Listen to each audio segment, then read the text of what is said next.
We'll call this public session to order and start with the Pledge of Allegiance. I pledge allegiance to the flag of the United States of America and to the republic for which it stands, one nation, under God, indivisible, with liberty and justice for all.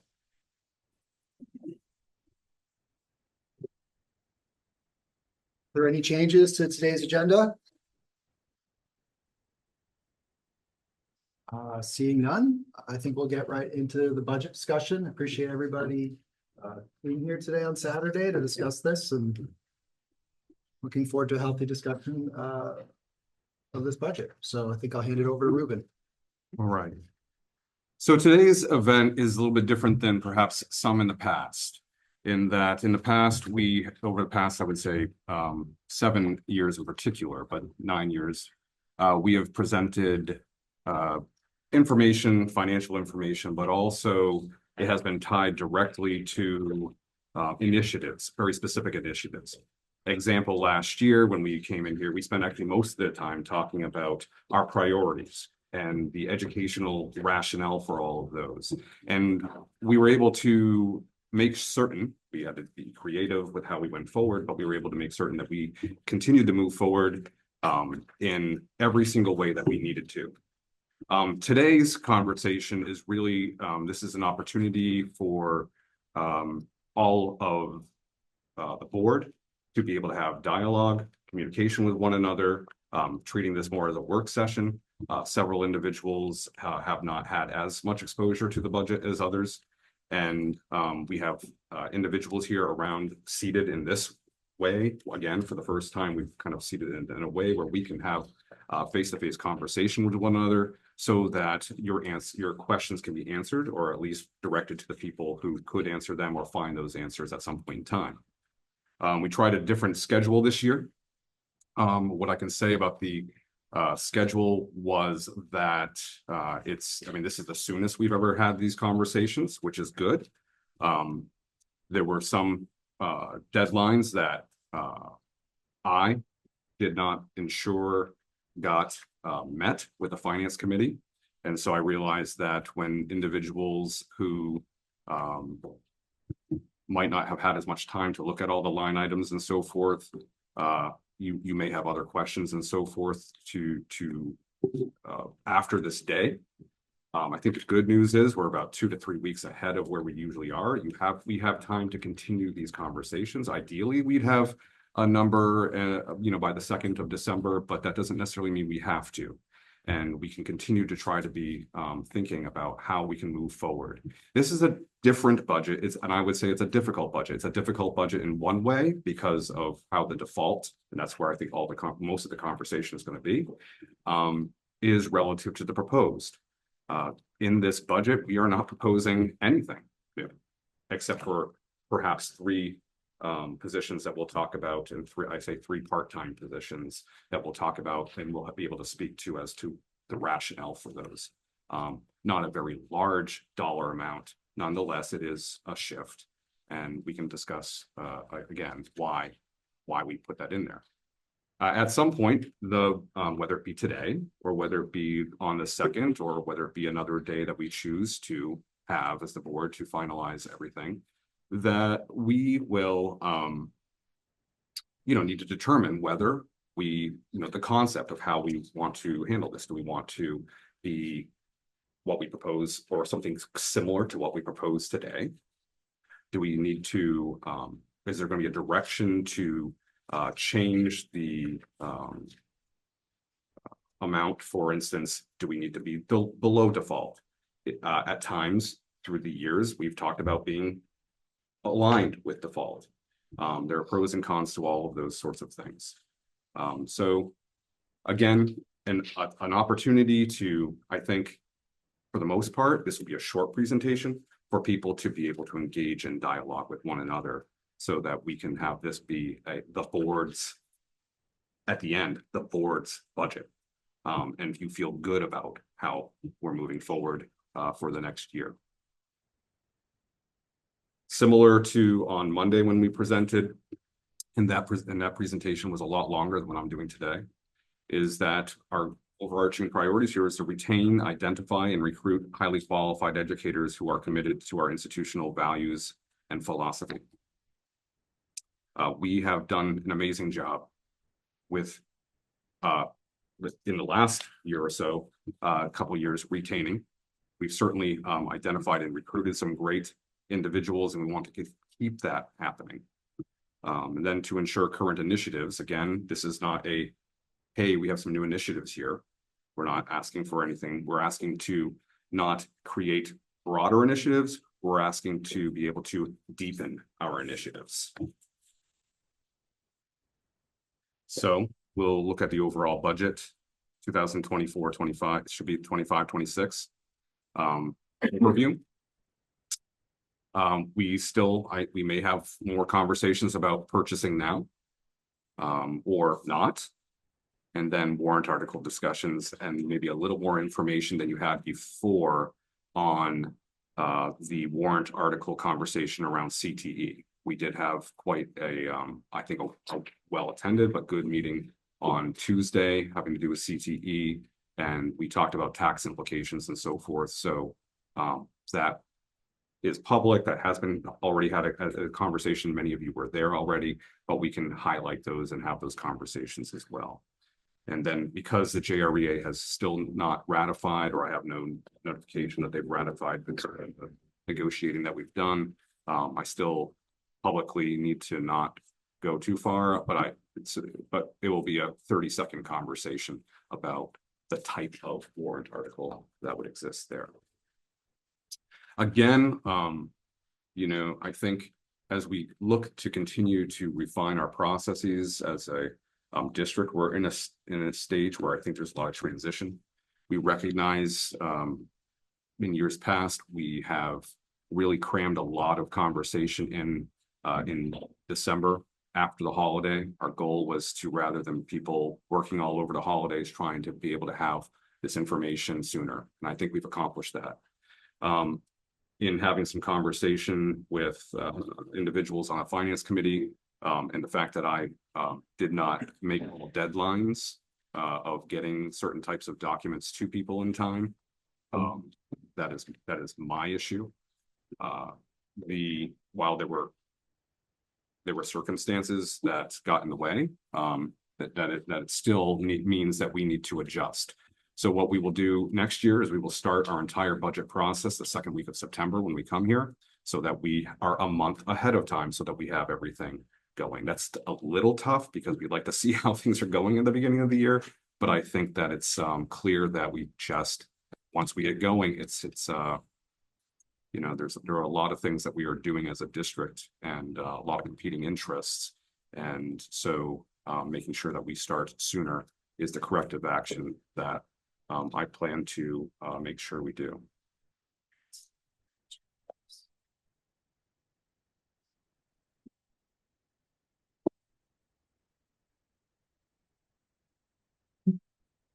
Yes.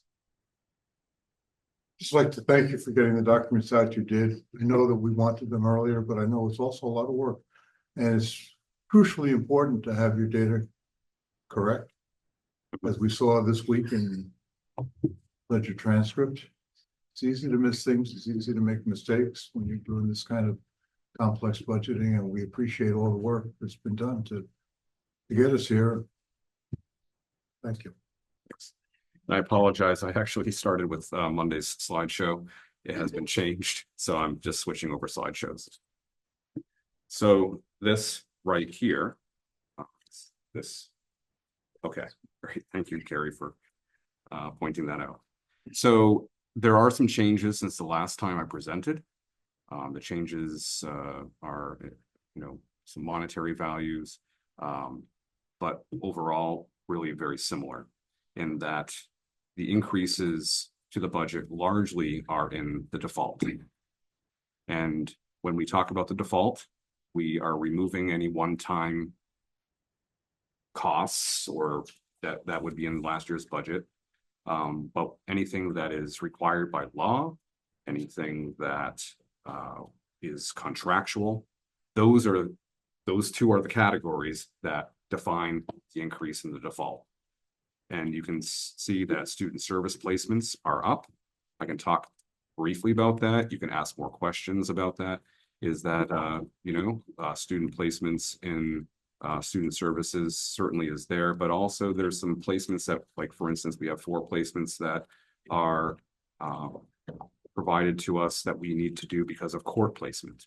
So we've had a different style of placement that we need to work with than perhaps we have in the past. Transportation. There are, the one-time reductions there that are non-personnel related. You can see that it's not a lot. We expect to pay a little bit less in electricity, propane, biomass, water, sewer. A little bit less in contracted services. The other major increase, as we talked about, is personnel.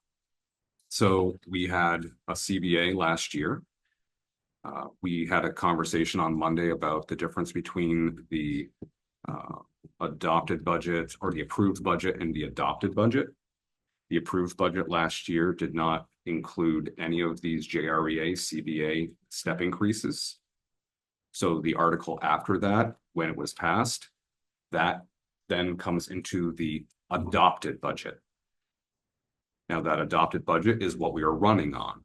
So the adopted budget is roughly $500,000 or so higher than the approved budget in one of the articles last year. So, and it's a 3-year contract. So this year's proposed budget and default budget means that we have last year's approved budget plus 2 years of the JREA CBA. And that in and of itself is going to be about a $1.1 million increase because of 2 years, this year of all of their increases and next year of all of their increases.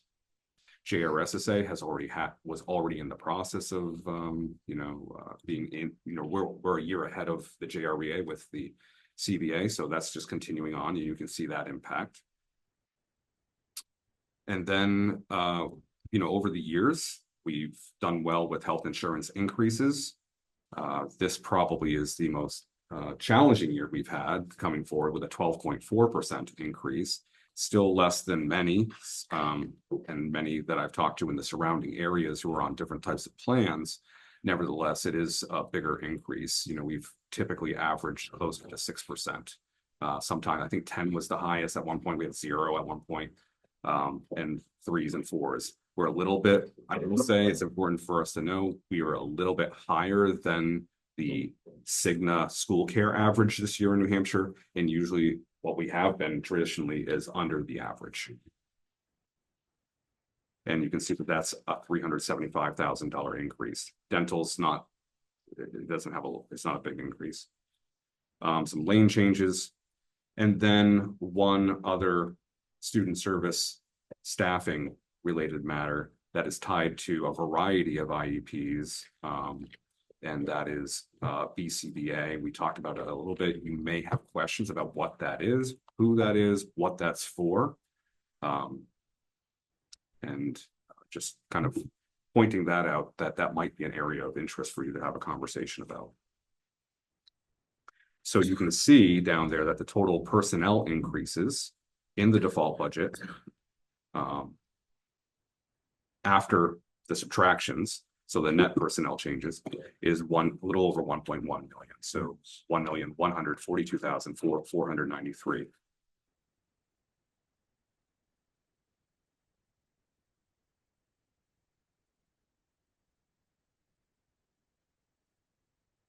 And that circle there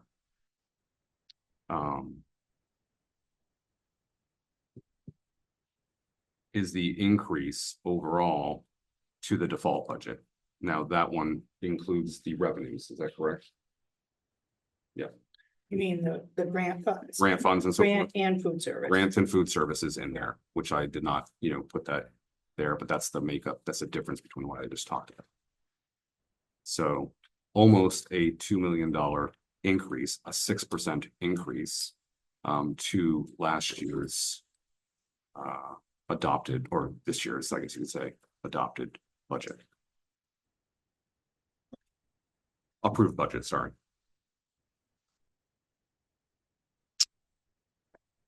Now, the proposed budget is higher than the default budget. We have done some work in advance by the request of the Finance Committee. The Finance Committee has said, you know, at least list those items that we could potentially consider purchasing this year, getting it in advance.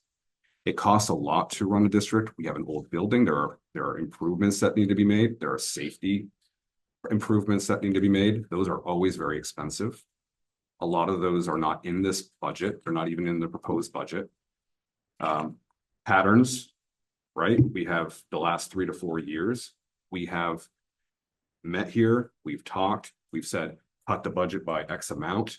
And we have done that, and we've done the same type of cutting every single year, and then trying to figure out how we can get that. Get the items that we were looking for. We said, for the most part, with a couple exceptions, let's just do that in advance. Because, you know, it seems to be a time-consuming process of just debating about, you know, what we're going to do and how we're going to do this. And we know we want to have the number as low as we possibly can. We know we want that to happen. So, again, the difference really between the proposed and the default is a few thousand at each school. The SAU and district-wide, these are, by the way, non-personnel, because we'll get to the personnel, that's going to be different. But the non-personnel, the SAU and district-wide is at $37,391, or a 3% increase. That I will tell you right now, that includes the Chromebook cycle. So that's a $60,000 to $65,000 number that is in there. So this SAU non-personnel would be, if we behaved like we have in years past, will actually be at a negative for this coming year. But there is a reason why we kept the Chromebook in this. The Chromebook cycle, which the board has approved and knows that we want to be doing this, can't actually go into the default without it being in the proposed and being voted on and approved.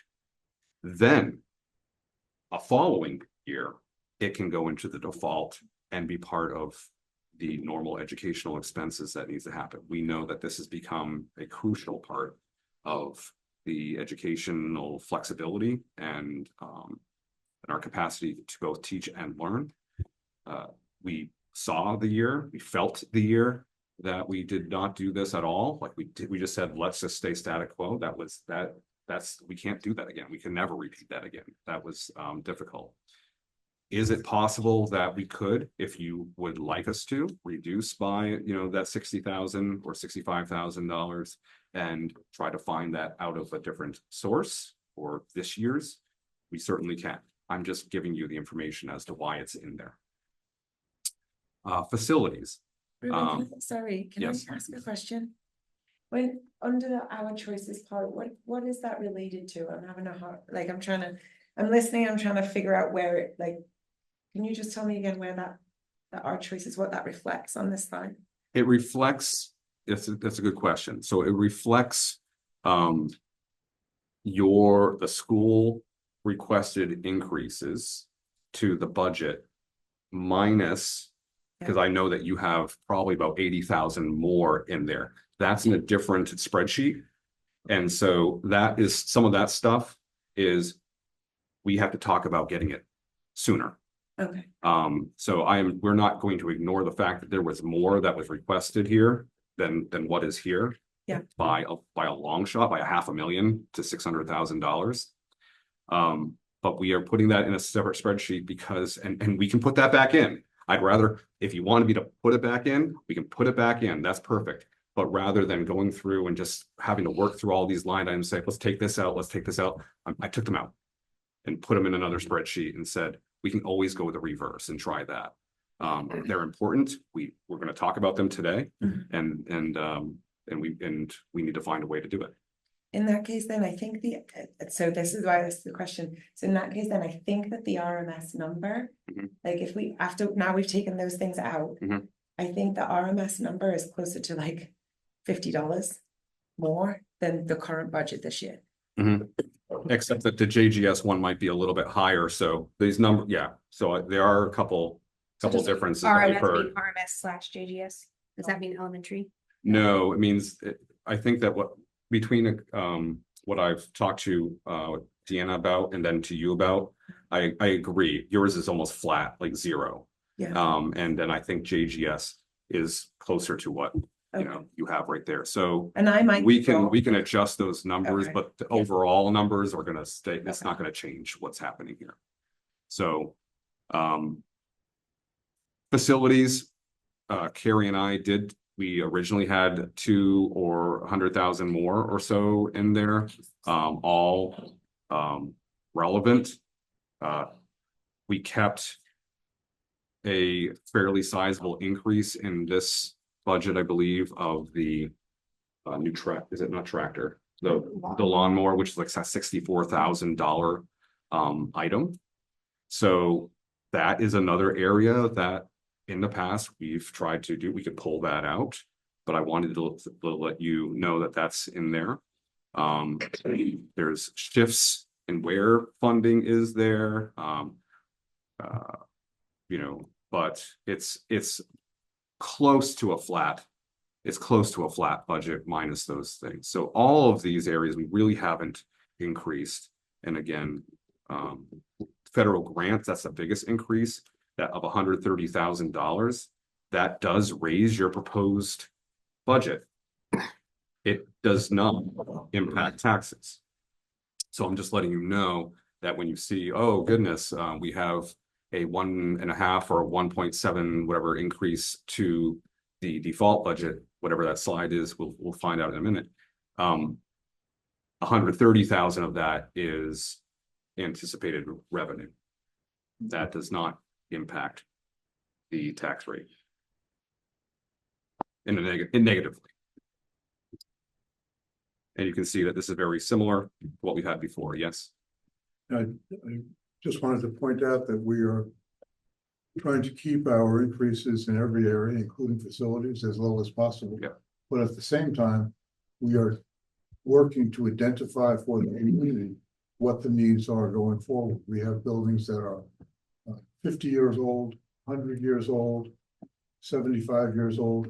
They will have different needs, and a lot has been done over the past 10 years, but there's a lot of things coming too.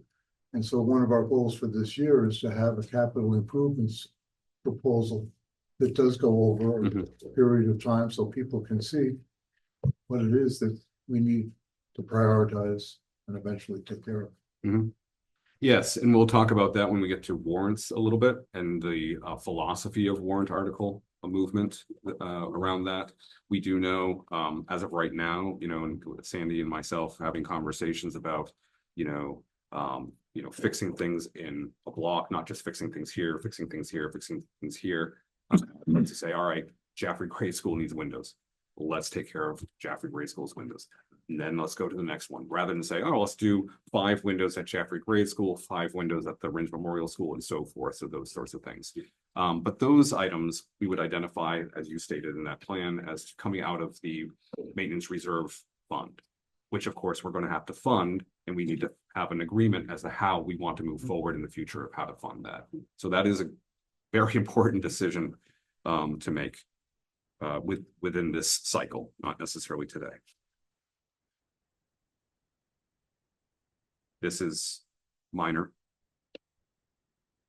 So the proposed budget increase from personnel, again, it includes everything that we've already talked about. I'm not going to talk about that again.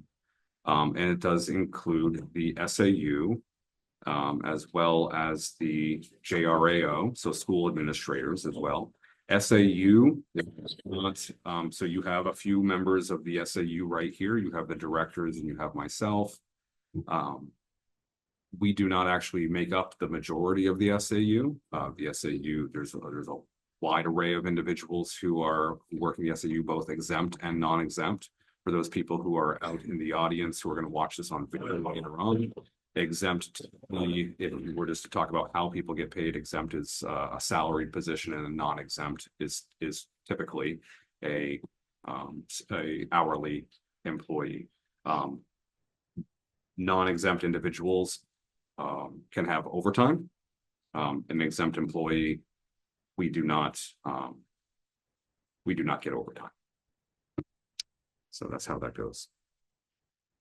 Again, the insurance, because we are not part of that collective bargaining agreement that is associated with NEA, which the Teachers Association and the Support Staff Association are, and they have contracts that have been, voted upon and by the community and so forth. We do this year by year, so this has to go into the non-default budgets. And so even though health insurance are increasing, dental insurance is increasing, as you can see those numbers right there. Individuals were proposing increases to be able to provide salary adjustments for all of those personnel in that area, which is the largest number in that column. Again, relatively speaking, those are not significantly high increases. They certainly are increases of significance because of where our default budget is being so much higher. So, but we're putting that out there. We split it up a little bit differently this year just to see kind of where funds are from, to be more transparent. And then the one that I talked about before was the stipends for the truancy, the homeless, the investigation, 25,000 each. Doing these for this first year as kind of a pilot to see how we want to structure this, what we need. Don't go full-fledged and say, oh, we need all these positions, like full-time positions to do these mandated, well, with the case of truancy and homeless, we're by law mandated to do certain things, and truancy in particular, which if you have questions, we can talk significantly about as well, because it's changed the game has changed a little bit, quite a bit. We need to provide those services better than what we're providing right now, but I am suggesting that we take a more conservative approach than just saying, hey, we just need to get all new positions. So I'm looking for temporary positions for this first year, try to find individuals who may be able to, be interested in this, have skills, see if that's something that can be sustainable. If not, we can use the funds to adjust if we need to get something that is more sustainable, but not go too crazy. So you won't see health benefits and things in these numbers, which makes it significantly less expensive because we're talking about saying 3 part-time individuals, where like in the investigation piece, I think that perhaps if you have questions more about that, David would be the best one to be able to talk about that, but it does impact probably David, Nikki, and Deanna in some fashion as it relates to the work that they're doing and the deepening of the work that we are doing. Again, not the expansion of the work necessarily, but the deepening of what we are doing and making sure that we are in our priorities, retaining and our great staff that we do have. That's actually a significant position to help make sure that can happen. There's not much change here. And so you can see that the default budget is up 6%, and this would be an additional 1.7%, roughly. Just remembering that 130,000 of that is actually not adjusting, not doing anything negative to your taxes. It is in that number. It is in that 7.69%. But that is, again, not an increase of a 1.7%. That's going to hit taxes. So the difference, again, represents minimal increases or none to school budgets. Again, we could add to this. We will look at a spreadsheet briefly. You have that spreadsheet for the most part already, or you've at least seen it. And if you need it to be more specific, I can make sure I email every single one of you. It's not private document. Truancy, homeless, disciplinary investigations, that was that 75,000. SAU exempt, SAU non-exempt, JRAO. And then the 130,000 in revenue, no tax impact. Before I move to this spreadsheet, which is this is the part where we would normally spend an hour to 2 hours on a Saturday and say, oh, let's identify all these things that we can do. How much money can we knock off $500,000? Can we knock off 600,000? This is your 600,000 that has been identified. And if we wanted to make some decisions on along the same lines as what this stuff is, there's the Chromebook cycle of over 60,000, and there is the lawnmower, the lawnmower that we have for our grounds and so forth that we need to be able to get to do our grounds and so forth better. And by the way, our grounds are looking the best they have in the 9 years that I've been here. So thank you. I appreciate that. Adding that extra kind of blended position, I think, was significantly important, and it's gone well. But they got to have the equipment, so that's make it even better. That would be of another 64,000. So you got a couple $65,000 items that could be looked at differently.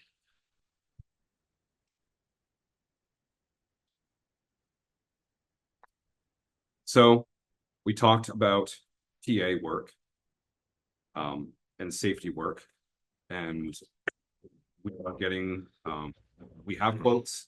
We will have to go to bid for that probably because of unless we as a board we come here and you say no, let this vendor be a single source vendor or something like that and go forward with it, but we could not make that decision on our own. Yes. Can you make it bigger? Because it's really hard for people who don't have that to be able to see it. You can't. Yeah. Thank you. And half of us have provided it in advance, so. Yep. And this is information that was provided on Monday when we went over this on Monday to a degree. So again, items that are about safety, that PA work is certainly day-to-day function, but also safety. Again, when we had our lockdowns this year, we found that we had several spots that people could not hear, could not be communicated with, and so forth, and that's just not acceptable. And so that is on the highest priority to get done this year. Wireless access points, they're not needed this year. Could they be used this year? Absolutely. Replacement servers, they're due to be replaced next year so that we keep our structures in good shape. But if we replace them now, that's perfectly fine. That would be good. Again, we talked about this, but we could add that. Both of the elementary schools are looking to have sound systems. We've been able to put sound system into the Pratt. It's made a significant, it's a significant improvement. We know that when we have meetings in the RMS one in particular, sound is very difficult. It's very challenging. And we are utilizing those spaces more than ever, especially for games or events. We're just continuing to increase that for our community. It's important to have something, at least a modest system in there. And for RMS, it's more expensive than the one at JGS, but we would have that. Basically, whiteboards, you'll see things like whiteboards and some furniture. The big one here at RMS that we ended up taking out of this round of the budget here is that 57, could be by the time we get it, $60,000 library to finish the library remodel that we've done. The board approved that to take place with last year. We had 2 months to do it. There was a 3-month turnaround on the furniture. We could not purchase that. So that was unfortunate. It's still a need. I encourage you both to go to the libraries at JGS as well as RMS. They are significantly improved in their function as well as the way they look. I will say RMS's furniture needs, from the books and so forth, needs to be replaced. It's been a long time. We look over here at activities. These are examples of items. Heather's because she and everyone else who's working with her are always creating, always moving forward. This list, it could, could be 5 more things, it could be whatever we're resourceful. It's not a lot. These are items that can be dealt with. The high school, the middle school, high school, theirs are really all curricular. We talked about these a little bit. One of the questions on Monday was, I thought we were looking at digital textbooks. Digital textbooks are just as expensive, if not more expensive, and they are, in many cases, very frustrating. And we found even at, I don't want to speak out of turn, this popped in my head, so hopefully this is okay. I think at the elementary level, we are, one of the things that we're going to look at in the years to come is math, right? Is the digital approach that we have, because we do have kind of a digital textbook in a sense over at the elementary schools, is that actually hindering our learners from learning? Is it possible that that's actually happening? And there's a lot of conversation around that. Dry erase boards. You can see the JGS sound system, a third to a quarter of the price of the RMS one. The one with the big item in JGS that we took out of that budget is the 23,000 cafeteria tables. Cafeteria tables are used more than any other tables in just about in the entire school, because it's just constant. It's now used for after school, so the community is using it as well. After school hours, so that whole room, the cafeteria, is getting used more than it's ever been used before, which is great. We want that to happen. I know that there's been a lot of fixing of the cafeteria tables. Some of them are no longer able to be fixed, and so it's time to both from an aesthetic standpoint as well as a function and safety standpoint, those tables need to be replaced. And these facilities, oh gosh, this list could be so much larger, but we identified things that we felt could be done and were needed either for safety. These are all safety items. So RMS canopy, about that. It is an aesthetic welcome issue, but it's also a safety matter, especially during the winter. Blinds. Important to have the blinds there, especially when we have lockdown situations. We have a lot of windows in certain areas, and so good to have that. Again, it's sad that we're talking about so many of these safety things, but there are realities in the world that cause us to have to put money into our budgets that we would 10 years ago not have put into our budgets. Socially, with our student services, and I'm not talking about special education, I'm talking about other things having to do with that, as well as just the way patterns have been in society from a safety standpoint. So we have to, as a public school, we have to prepare and be ahead of the curve on all of those items and make sure we're taking care of it. It is costly. CMH parking lot lighting, 85,000. That's needed in other places as well. It's certainly, anyone here knows that that's a big deal. And ramps, a lot of ADA items. Carpet. One thing we took out of the budget was these carpet machines for our flooring and so forth. That was an item we were able to put right here because that is something that could be purchased this year. If we wanted to go do that, we could certainly use them now. It's not something we need to wait for another year. But you can see it's closing in on 600,000, and it certainly would go over that mark if we were to take a couple more items out there. There are very few other items to take out.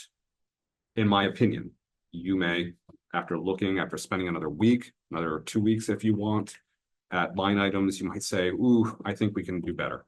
And you might see it from a different perspective, and that's okay. We will work with that.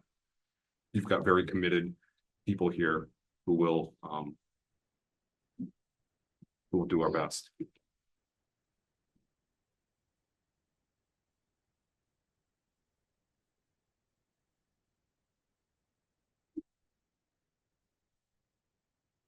And then we have the CTE project. When we talk about warrant articles, so that's the budget. Other things to consider, because we never look at just the budget itself, that's one warrant article, but all taxable areas. And so, because that can impact what you decide you're gonna put forth for the budget. And we are actively working hard to get that CTE building project. There is no guarantee we will get approved. We have a new legislature. There are other people competing for this. There are other building projects in this biennium that are going to be competing against us that have nothing to do with education. An example, one that we were told about, was that there's a building project that's being proposed for a men's prison. So those are expensive and probably needed. The decision would be easy for me when you're comparing different types of projects to do the proactive measures and to think about your future as a state, but I don't know what people are going to make decisions on. We're still going to push forward. We believe we have a very good opportunity, very good chance to do this. We had a presentation on Tuesday. I'll show you some of that. Special Ed Trust Fund, we have not delved into that. So it's at a reasonable level. I suggest we continue to just add a modest amount. I would recommend doing it from surplus and not appropriating more money. Building Maintenance Trust Fund. This has been a conversation with the board for every year that I've been here.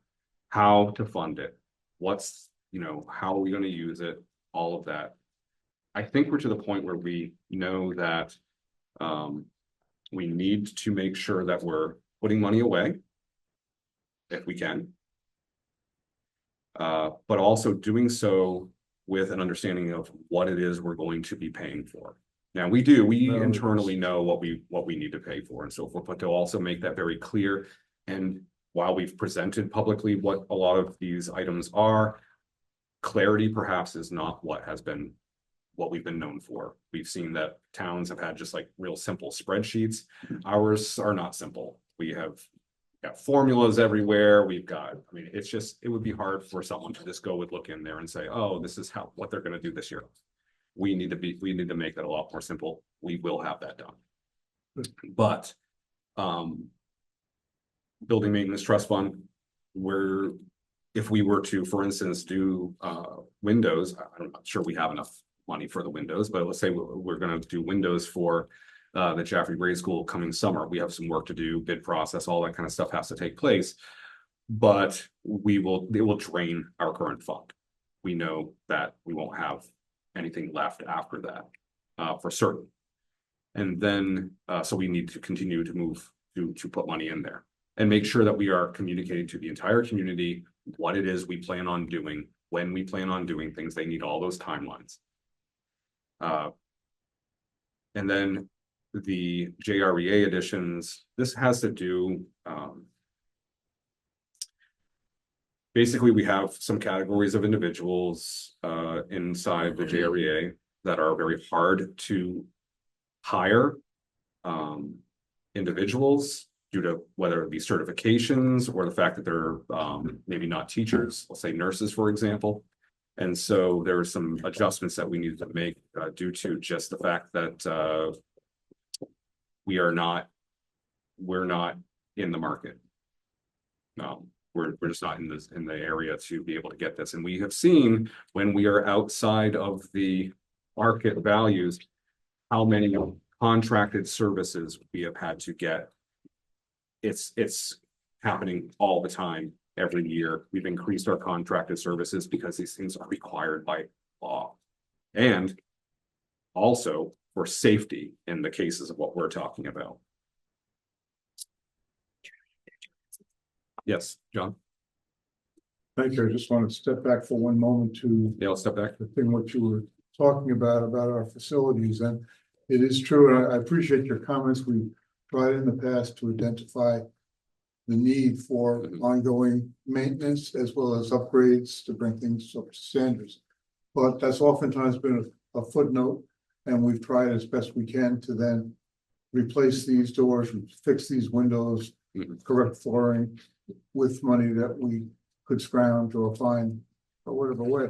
However, I think that real progress has been made. I look at this communication that you and your staff put together earlier this year, which deals with community-minded solutions to improve facilities. And in there, you describe some of the work that's been done and how it was funded. Current facilities projects were also listed here inside. And what we're hoping is to, continue with that process of communicating and identifying in fairness, because we don't have all of the answers to what these buildings need. But the more we look, the closer we look, the more expertise we have to investigate these needs, the more we can bring forward to the community what they are, what the needs are, and also get input from the community, whether they want to see, how would they like us to do this? Great. Thank you for what you've done so far, and I think we're going to try and continue. Thank you. May I ask So- a question, Ruben? Yes, absolutely. From the previous slide, you were anticipating. This one right here? Yes, sir. Okay. You're anticipating funding these through surplus. What is the anticipated surplus amount? Yeah, I mean, you got over 500,000 there, so. well, up to, we said up to, right? So we chose that number, one, due to really need to accomplish large projects. But also because we have, except for the 1 year, we had that default budget where we were super tight toward the end. We have almost always had 500,000 in surplus remaining. Last year, we were very fortunate. We did not anticipate having as much as we had last year. That came in kind of toward the end. Some of that realization came in after, closing a bunch of, purchase orders and things, and finding out that there were some other positions that hadn't completely been hired. And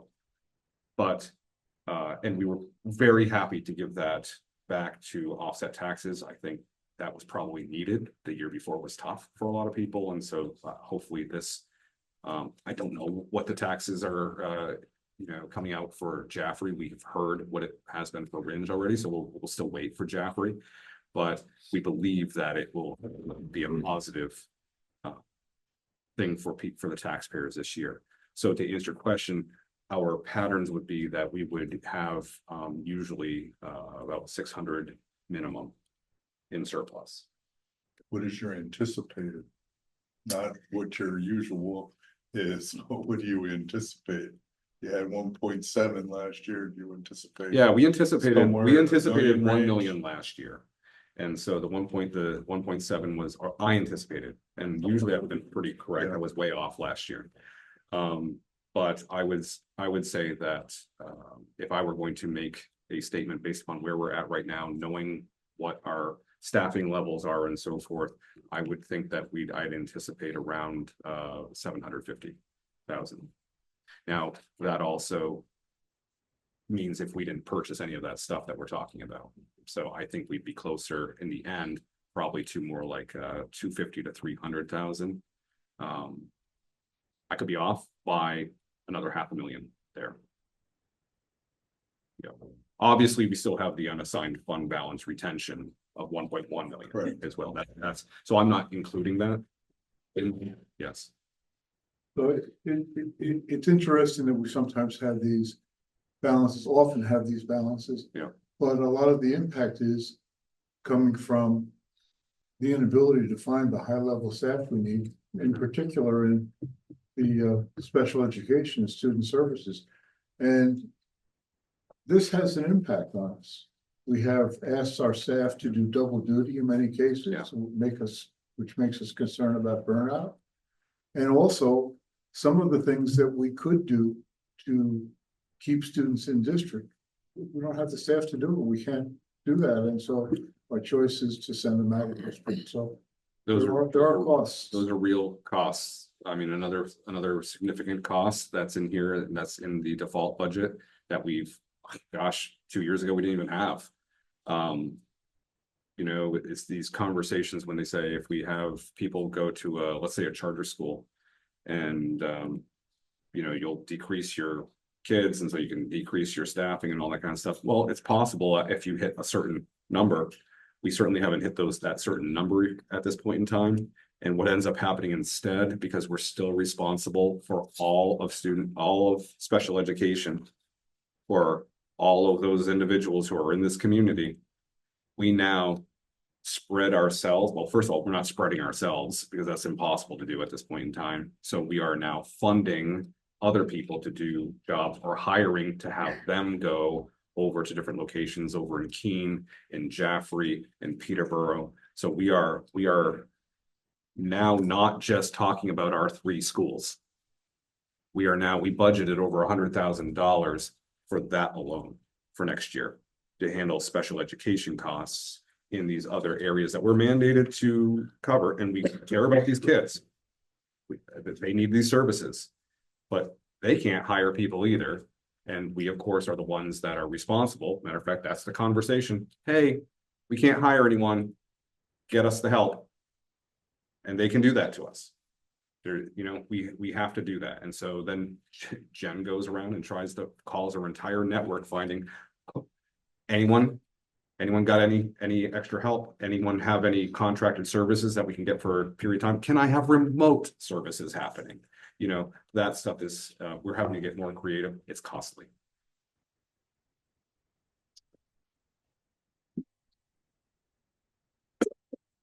Piece that I'd like to show here is, if I can pull it up, it's going to make me download this because it's too big of a document, but give me a minute.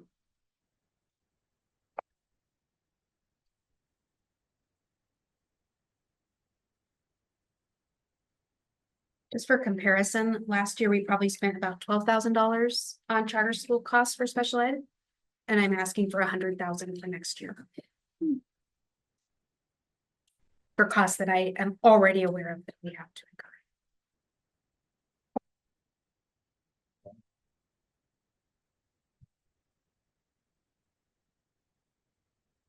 We go to the very last, or one of the last slides. So this was the example that we provided on Tuesday evening at the CTE presentation.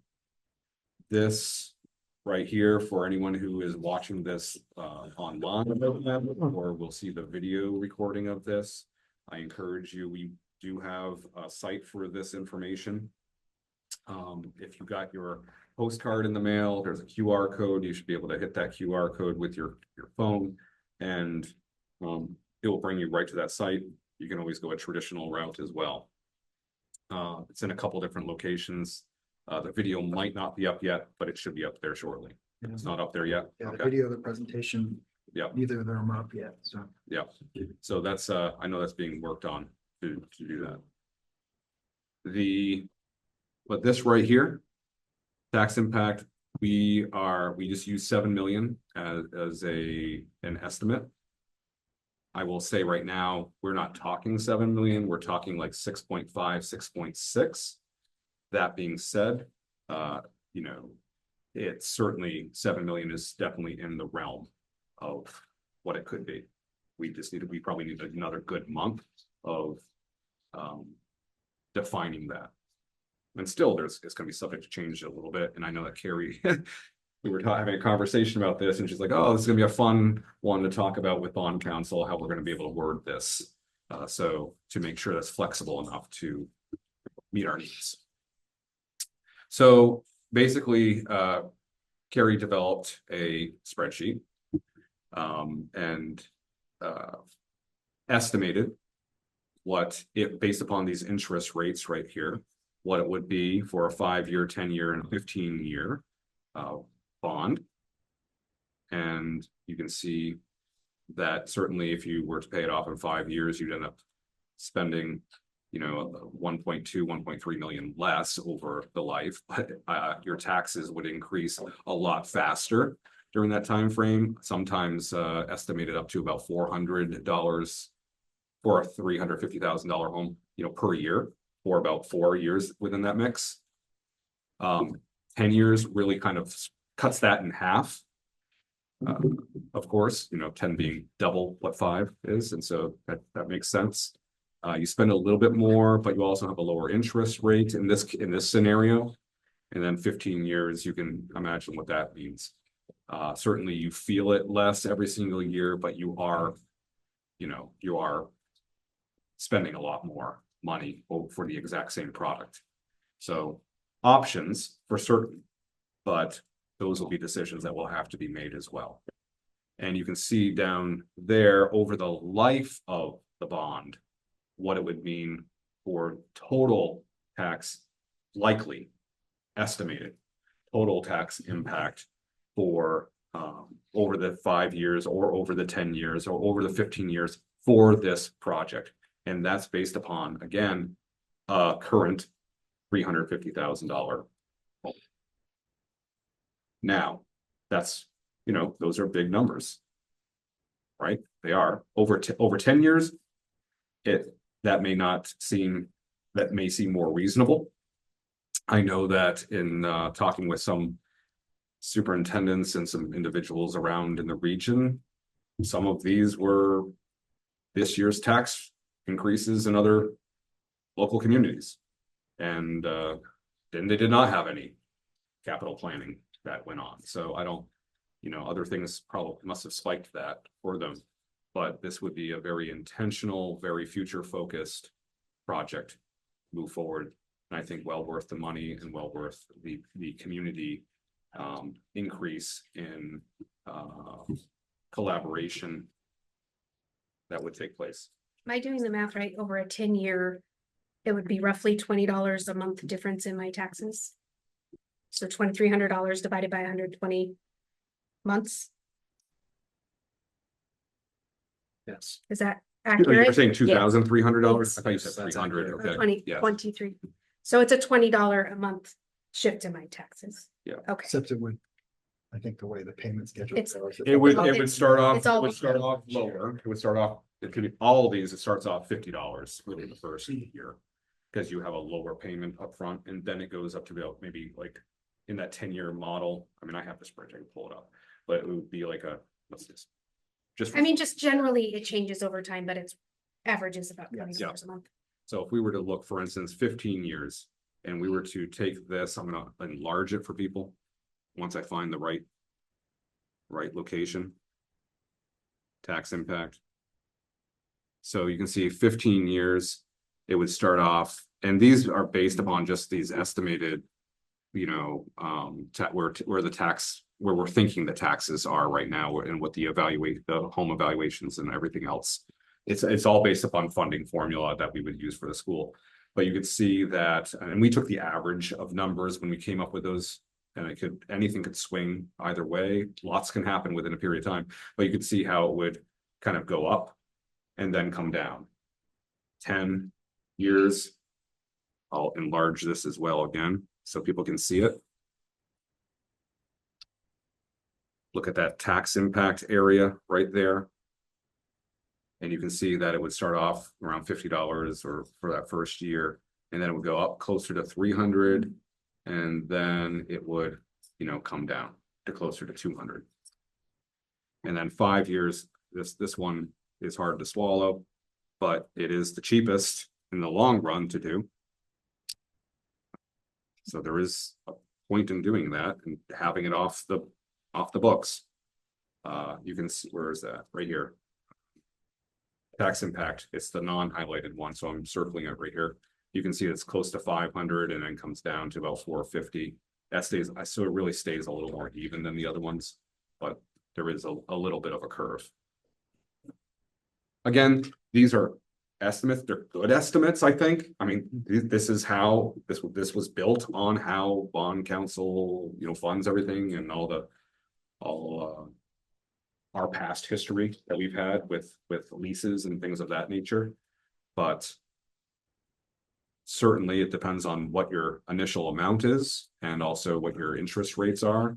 And It also, in this case, also matters what the percentage each town is going to contribute.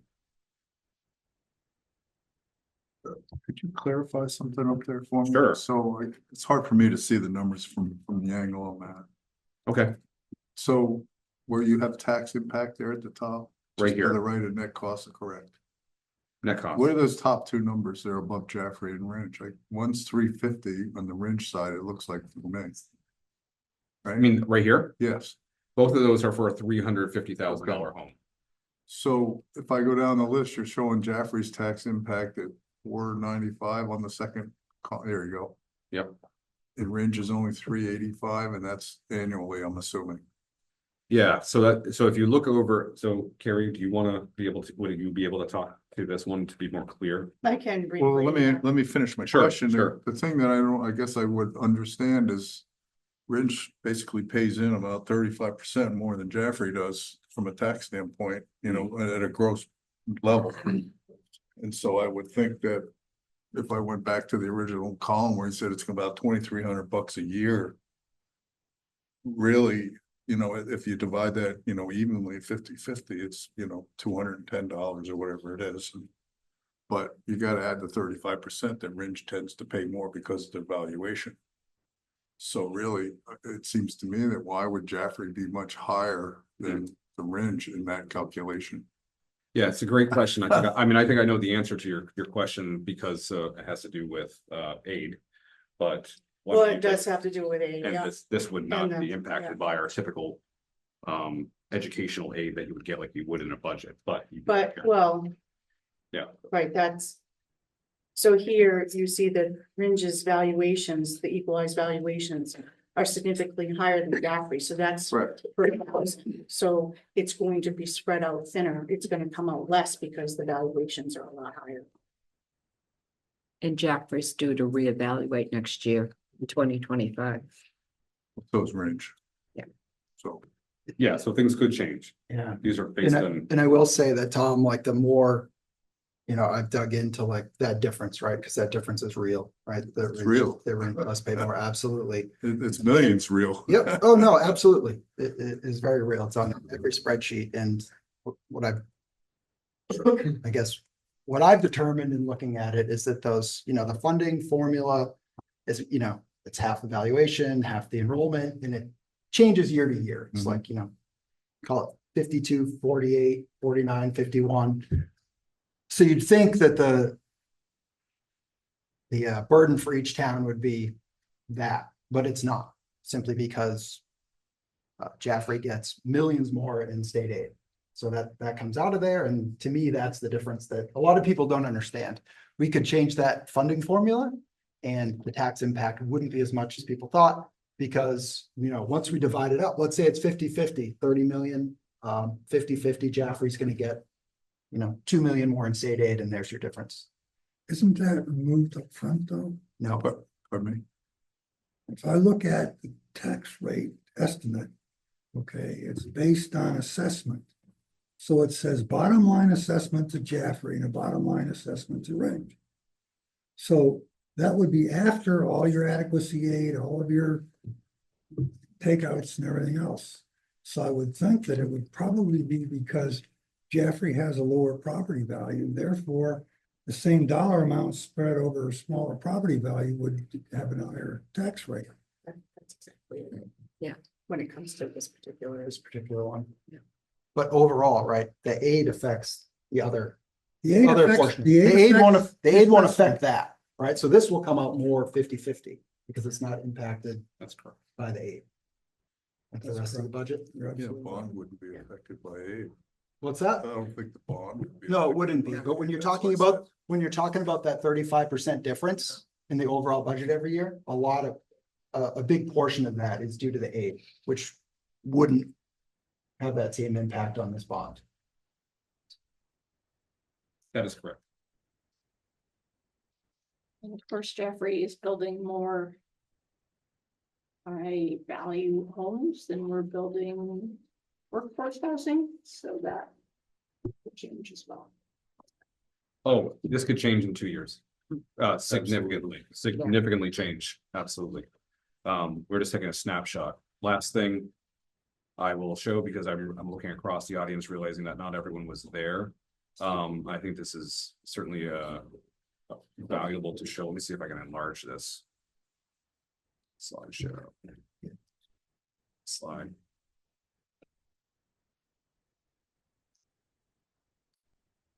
This is just a 3D rendering of the proposed, or what it could look like. I'll try to give you a play-by-play of what the spaces are as we go over them. So we're driving up, as you know, many have driven up to the front of the entrance here, but the entrance is a lot closer.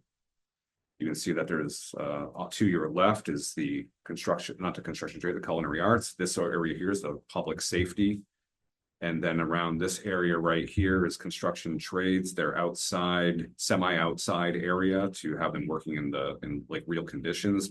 Plus, we're going over it right now so that there's more square footage. Up top, the culinary arts, we have proposed greenhouses and raised beds to go along with the curriculum of sustainability and growing food and farm to table in a sense. This is the courtyard area right here, multi-purpose. From an educational standpoint, you'd have your outdoor kitchen. You could have, during the day, individuals who are, the restaurant would be open to the public, but also could probably have some outdoor seating as well, have events out here. We're looking at a space that is not only great for our learners and giving them the resources needed to be able to learn in these areas. That's a big piece of this, is that it would be also very beneficial for the community after hours and sometimes during the school hours as well. There are many parts of this that can be blocked off from the rest of the school for safety purposes, which could be done. An interesting thing, one individual asked at the Tuesday meeting, would something of this nature be able to help with evening, education for adults, adult education? And of course, yes.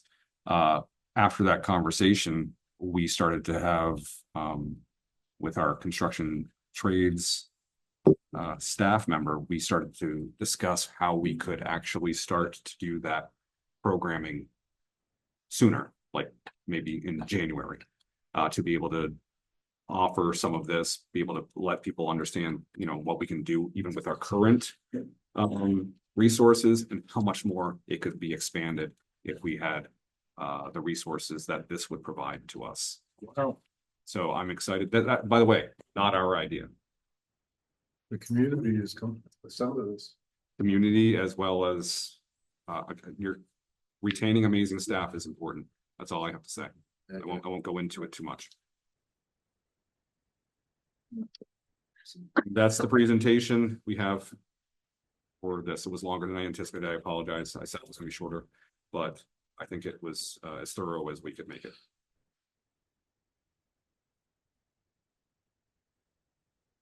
All right, so I guess we'll open it up for questions from our board and budget advisory members. So I know I have questions, but I won't start. I'll leave it to somebody else.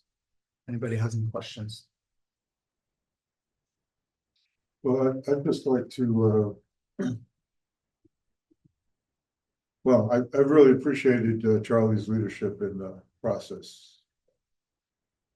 Preparing for the budget season and going through all the department and school budgets and trying to get a handle on not only the costs, the non-personnel costs, but also the staffing personnel elements of that. And I know that it's easy to sit here as a board member and really want to have everything that we can have, but at the same time, also not only a taxpayer, but a representative of the rest of the taxpayers. So I don't know what the strategies are. I know, Ruben, you mentioned at the beginning of your presentation that there's different ways we could go. And I, in particular, think about the importance of this CTE project and would like to hopefully come in with a budget that's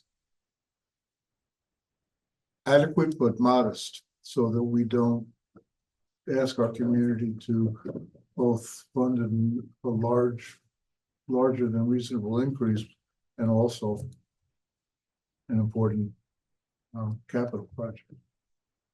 Man, I think we were in a similar situation last year, John, with the teacher contract being up, and that was certainly a major priority for us. And I know that was at least kind of my rationale for pushing for the lower budget. But again, I come back to the questions like we did, right? And in order to accomplish that, we pushed for a lower than default proposed budget, which I think is pretty unusual.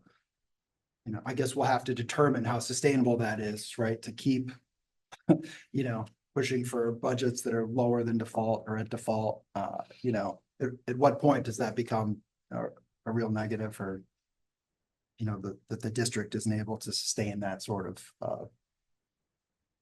funding anymore? I think those are the questions that we need to answer now. And I do appreciate, I guess, the way that I know that the staff probably put a lot of effort into coming up with those other items. And I think last year we were able to fund just about all of them, just about all of those items. We had to get creative. But I look at this year's budget, and, the increases are in student services. So I think, when I have questions, they're going to be around student services, mainly, honestly, so we can explain that to the public and the taxpayers. Like, what does this mean? What does a, $1 million plus increase in student services mean? And I guess, why is it happening, to the best of our explanation?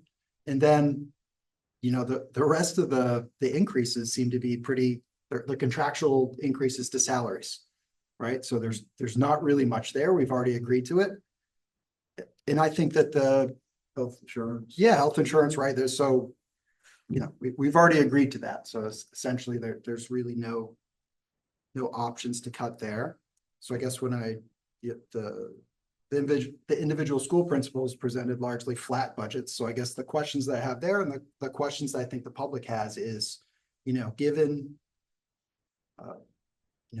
decreased enrollment, and I guess we should be transparent about to what level, right? I think that the general view out there is that public school enrollment's been going, gradually down with voucher programs, charter schools, et cetera.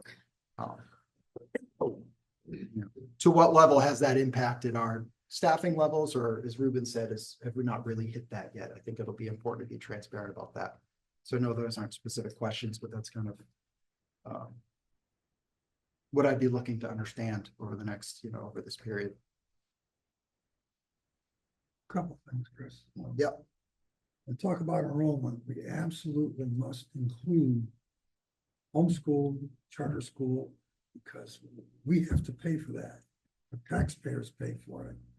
Right. So when you look at enrollment going down, doesn't necessarily mean that the costs are going to go down. If they change from being a public school student to a homeschool student, they still have access to all of the resources that a public school student does, and the taxpayer has to pay for that. I think it's important to do so. Agreed. I'm sitting here biting my tongue so hard the blood's coming out, and I'll tell you, because I want so bad to get in my oratory about unfunded mandates, and local taxation means local control and stuff that the politicians say to get elected. The practical matter is none of that is true.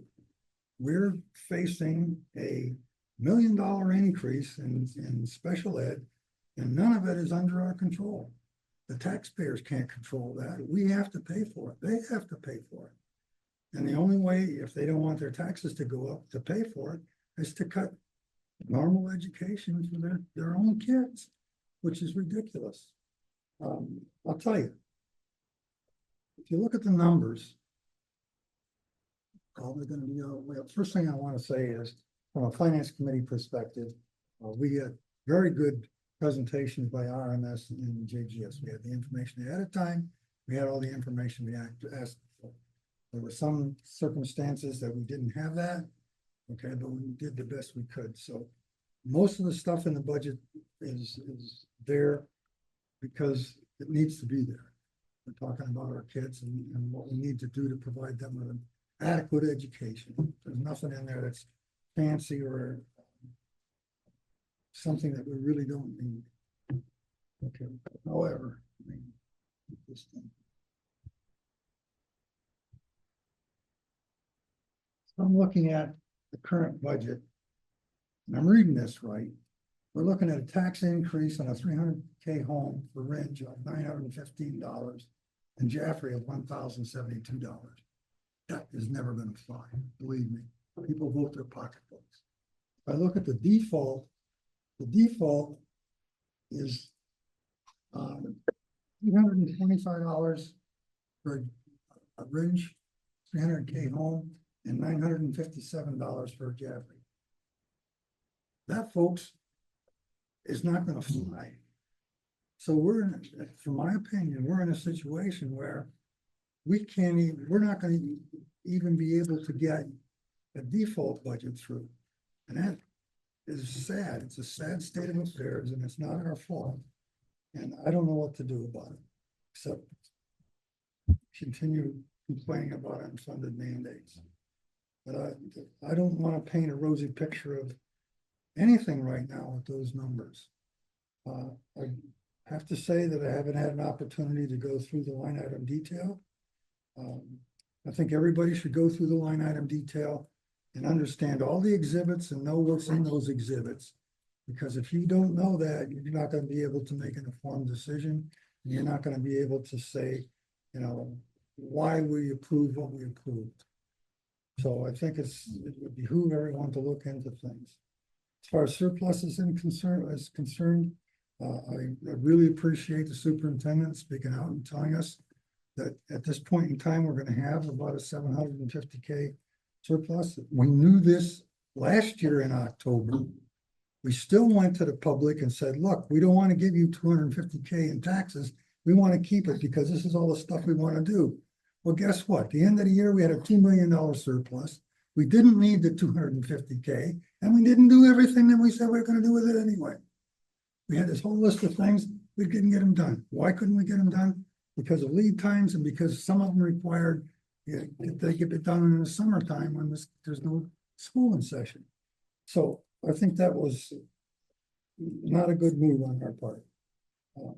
But that having been said, I really think that we're between a rock and a hard place. We need to go through line items and find out where it is that we can save. There's no way in my mind that we can save enough to really get the rate down to what I think is affordable. I live on a fixed income. I know a lot of people in the range do. And I think $825 plus another $200 for a CTE is you know, $1,000. And I don't think people are going to buy into that. I'm sorry to say so. But I do absolutely want to have an opportunity at the hearing to chastise our local representatives because we're in this position because of them, not due to anybody's fault but theirs. Sorry. Well, to piggyback on that, just so people who,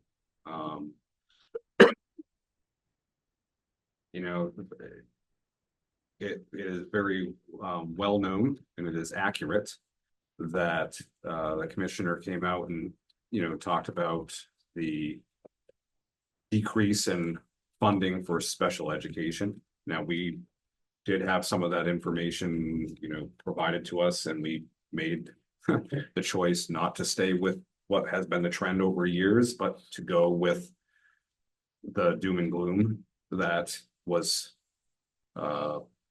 I'm going to say promised.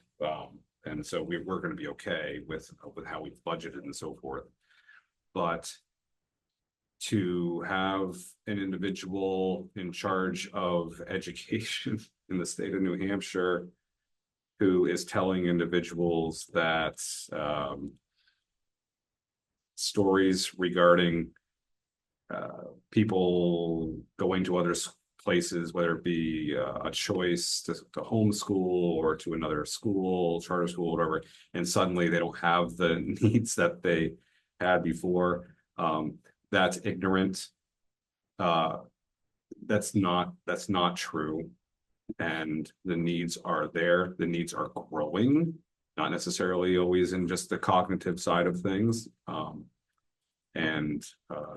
There are no needs to decrease funding of that nature to public schools. Matter of fact, public school costs have gone up as a result of everything that has been implemented in the state of New Hampshire.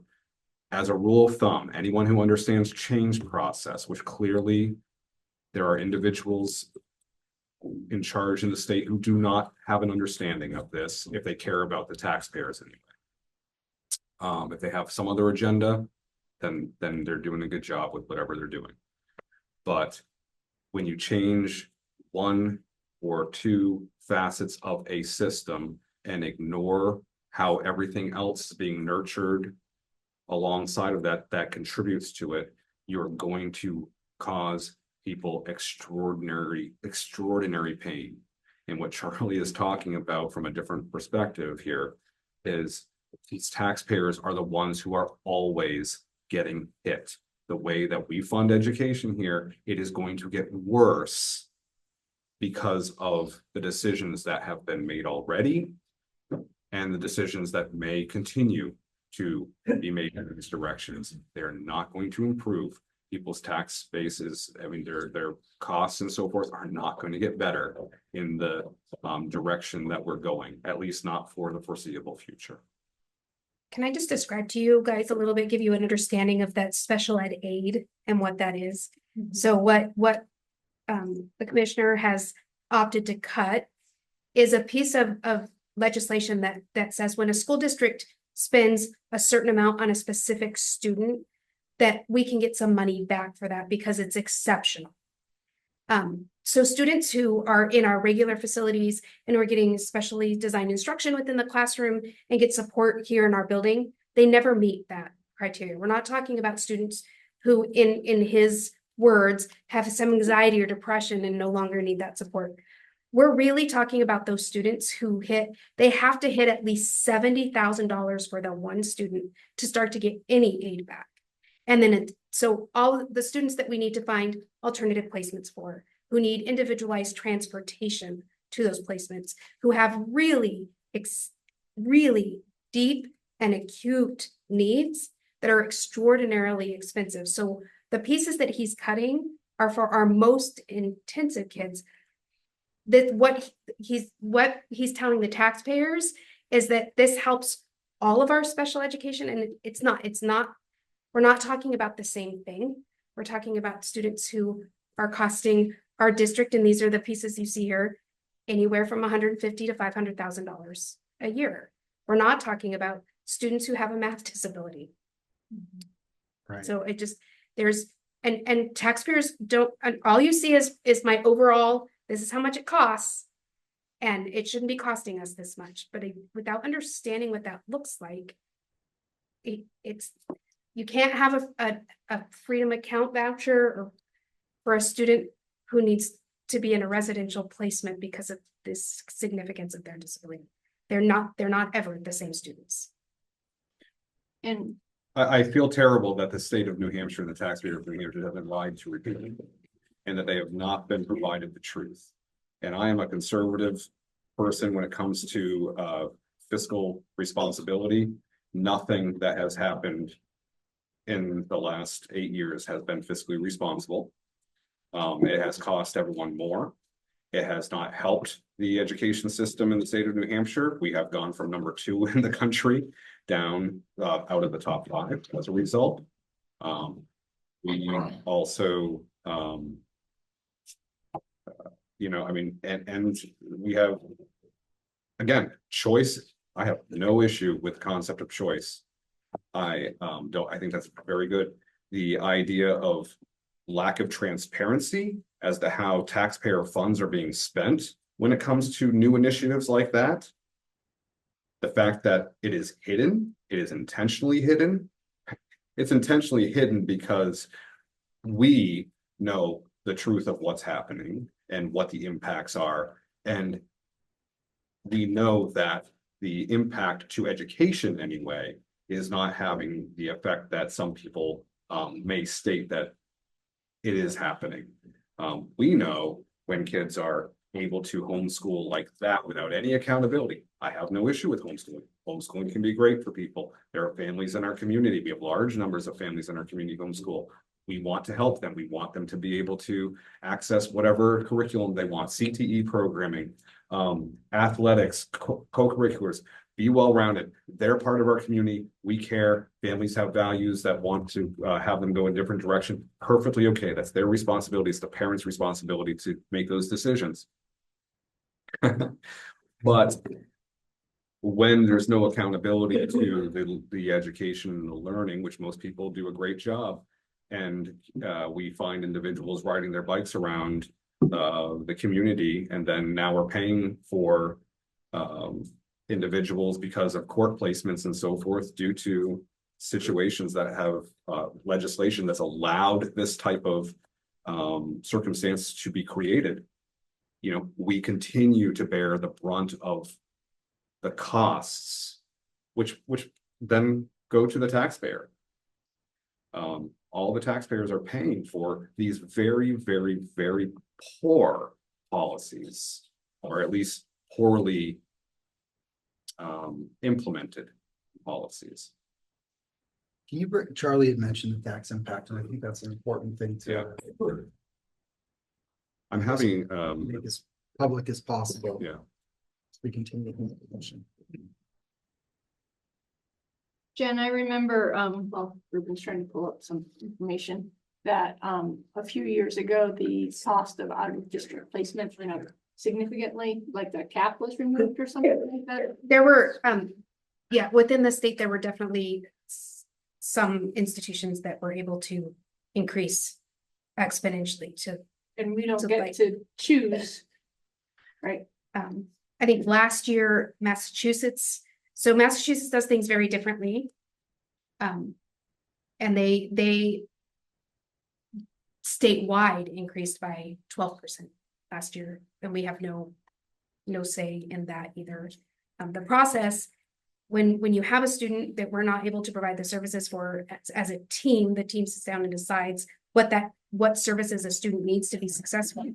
And then we look for a location where that is possible. And we have to do what's right for the student, and then we figure out how we pay for that. The increases this year have not been like this fiscal year that we're currently in, the increases were not that substantial as the year prior, which was handy.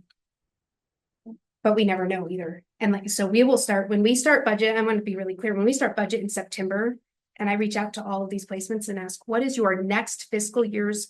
They're like, yeah, that's funny. We find out May, April, March, that this is what your next bill will be. And so I do my best to budget what I think it will be. But that year that everything went up 14%, we didn't find that out until well after budget season. So. Yes, I remember that. Thank you. So, if, on the slide where you were showing, the cost items that, are stuff we want to discuss for specific schools and things like that, when will we be having that discussion about where we might find the funds for that, and should we want to add them back in? What is the next steps for those items? Well, I mean, we can have that discussion now, if you would like, but I would preferably, I'd rather you have all your questions answered first about even just why things are the way they are before going into, you know, that, because I think that's a very concrete conversation to have, and I'm happy to have that conversation starting today. Were you Certainly. planning for today, or was it gonna come to to another school board meeting? Well, we have the second to talk about budget as well, and that's largely the agenda. And if need be, we have time. Again, we're usually like mid-December before making these decisions. So we have, we can, you know, either add a meeting if necessary, or we could extend, you know, a meeting if necessary. But having that conversation here is fine too. Are we able to show that tax impact The tax impact of, of the proposed Revenues and default budget? assessments. Yeah. I guess that's what I was getting at. I know we have it and Charlie referenced it, so I think before we even, okay, like, we've shown the whole budget, right? But to Charlie's point, I think what everyone wants to understand is what is that? Stay attached to that. What does that mean to the taxpayer, right? A $2 million increase, is it? Yeah. $300, $500, $900. And that gives us a basis to, I think, define where we want to go with it. Without knowing that, it's hard to, I see what you're you asking. know what I mean? Yeah. If you're telling me the default budget is a $0 increase to taxes, which I know it's not, it's much different than it's a $500 increase to taxes. There would be a full review item actually for this document right here. If I were to give you this, you have an HDMI. Attachment. Here. Or you can trade places with me. I just think we should understand that before we get into the detailed discussions. Okay. Chris, Yes, I'm That's I'd the like to say default that one. I'm kind of accused of Is being that the one? very I mean, this- absolute. And maybe that's partially due to my, sense of reality of being an entrepreneur and businessman my entire life. But I'm gonna mirror a little bit about what Charlie said, that you're kind of in a rock and a hard place, and it's very difficult. We can criticize policy and everything else all you want, but in the end, the voters are gonna come from the pocketbook. And based on last year, like he mentioned, we did a lot of things that, we ended up giving a bunch of money back. And being at the meetings last year, the deliberatives, there was a lot of eyes opened about the cost of the school system, and I think this board ought to be very cognizant of the fact that there's a very high reality that you may have a very large turnout to reduce the budget. And it's just, like I said, I'm not here, I'm more of an observer, and I don't have all the numbers, and I'm not that involved, but from an observational standpoint, Charlie is right on the money. People are gonna vote their pocketbook, and if you're gonna have a $2 million increase, it's pretty simple, you can take your valuation and divide that 2 million by your valuation minus the last three numbers, and you're gonna come up with a target number from a tax impact. And it's pretty significant, I think, and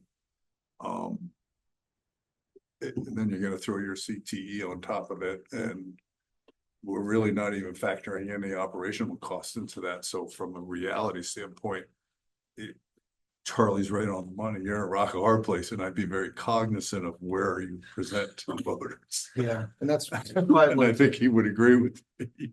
But the sad part about it is, the reason I asked it for the spreadsheet is you can use it for modeling. And the sad part about it is, if you're gonna get the tax increase in range down to $500, you have to make a $2 million cut. Where in the heck are you gonna find $2 million? That's the tough part. I don't know. And I've been through this line item budget. And I have lots of experience going through it, and still, I can't find $2 million. I can find 50K here and 30K there, but no way I'm gonna find $2 million.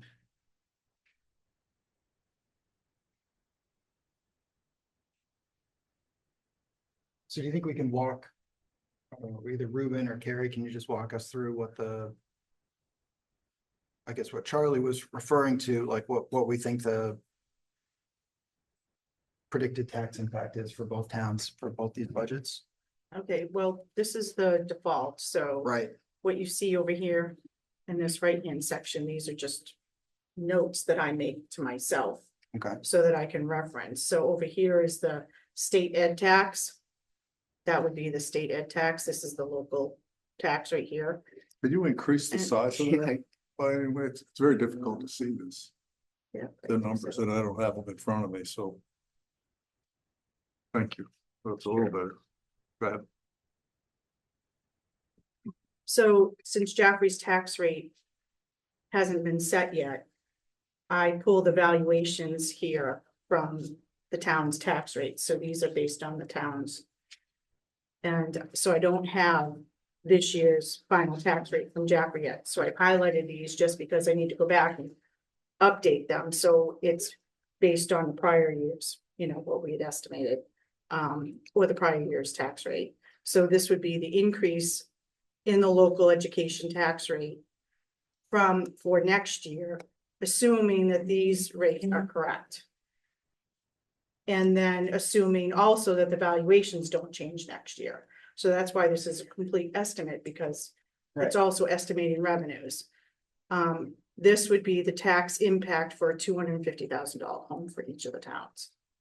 So if you want to increase it to a $350,000 valuation, I would just change the formula and it would be higher. Is the average home more at the 350 at this point? Yeah, I had changed Or more. the quick CT, but I didn't change this yet, so. Just do that. Range Right is here. closer to 300. So this would be based on a $350,000 home. This is for the default Oh, budget. wait a minute. I said these aren't known, but these are estimates.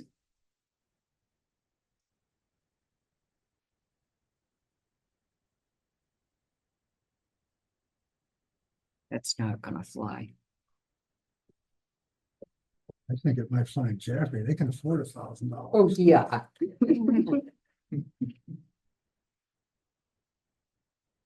You have the same type of spreadsheet for the, I do for the proposed, yeah. It's kind of a visual thing from a tax standpoint, because like you said, the valuations may change, but in the end, the dollars are the same. Correct. You know, the rate may come down, but you're paying the same, still paying the same increase in, so it's kind of semantics, really, you know, you're still gonna end up with $1,000, even if it's only $1.50. It'll be a significant, it'll be. You know what I'm saying? It's just you're gonna value higher. So this would be the proposed. On a $350,000. Is the proposed 150 more roughly than like per home? See if I can pull these up side by Side by side, yeah. Yeah. Just kind of see the difference.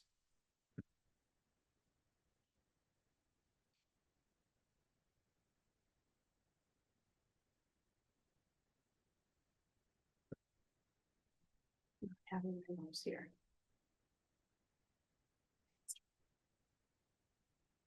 Gary, do you want my mouse? That's okay. I can manage. Thank you though.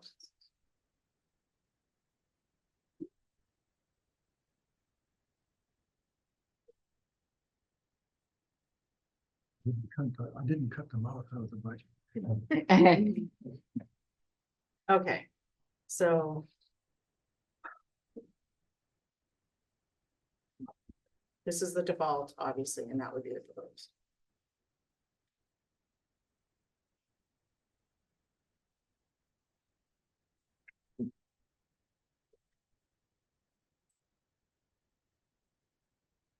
That's, 150 for 100 to Jaffrey. 150. Yeah. Yeah. that's where I think I start to understand Ruben's reasoning of cutting out all those other things that we could potentially add. Because I'm guessing just from the initial feedback from the board, we're not in a position right now where we're talking about what else can we add. I think it's understanding, you know, at least to me, what goes into this and what can, you know, fortunately, how can we get creative in lowering this amount with the hopes of passing it? Because to me, putting forth this is, and we could do this if the board decides so, but I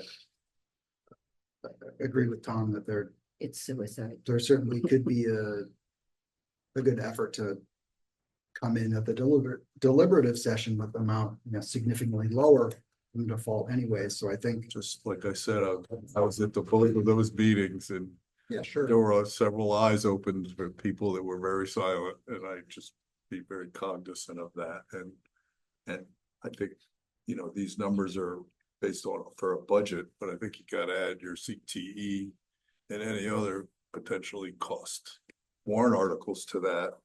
And it becomes a bigger number, and I think people are gonna be very cognizant of it, given what's coming out in taxes, and I think, you know, you don't know Jaffrey's numbers, but you know, Ringes went up, I think 36 cents or something this year, which is very unusual, that they were the one that did the increase in the tax rate this year. And I What do think, you mean by that? The town- well, all Yeah, the other, portion. all the other lines in the calculation of your overall tax rate Right. basically were pretty flat. Yeah, Ringe was the increaser this year, The town's portion. the town. the tax, the Yeah. town portion, and so, you know, it was somewhat insignificant, but The school portion, I mean, yeah, this year. really, there was no change. Yeah, there's no real change. All the other ones, the county and state, I mean, it was Yeah. pretty level, so. I think, you know, you're gonna add a couple $100 to both of those numbers if you add your warrant articles on there pretty quickly. $200 or $300, I can see it fairly easily.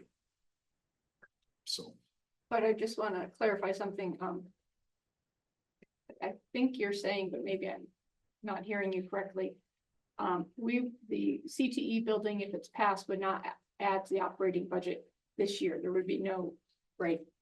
I mean, the CTE warrant article is for the building. We're not adding any new positions yet. correct. So That is correct. And the first, and you would only see on the tax rate, the first payment, Right, which is very small. which is, Just the interest, it's just the Relatively. which is just interest, yeah. So it would be a It'd very be pretty small, insignificant. it would be You're insignificant. probably 3 years in and you're gonna have a Yes. pretty significant increase on top of the Right. And we'll bond. be as transparent about that. You see, Woodland has a schedule, we'll continue to do the same thing, but I think that leads us to the discussion of understanding like, right? What do we have? So Charlie, I think you bring up a good point. You've gone through it. You know, there certainly may be a little bit here and there, but we're talking about millions of dollars of savings in order to get this down.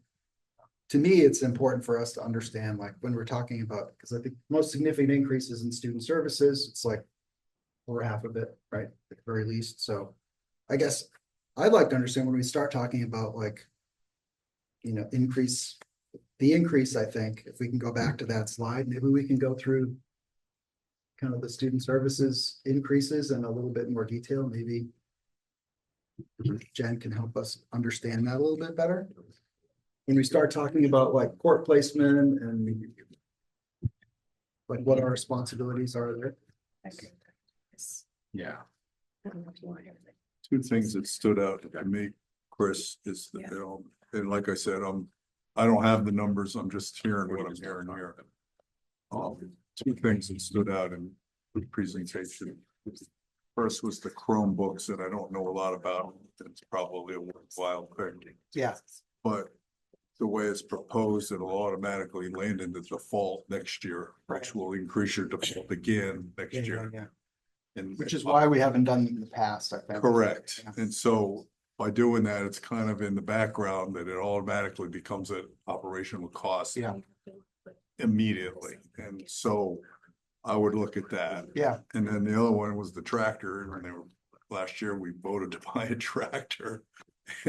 They're just two and they're not $2 million like Charlie's saying, but they're two items that are Yeah. gonna lay it back in there. They're just small pieces. And there's only two big ones that stood out because I don't know the detail. yeah. Those are Just two of the two larger ones. observations Yep, in and I the think we need to presentation. do our due diligence and go through Correct. that. So,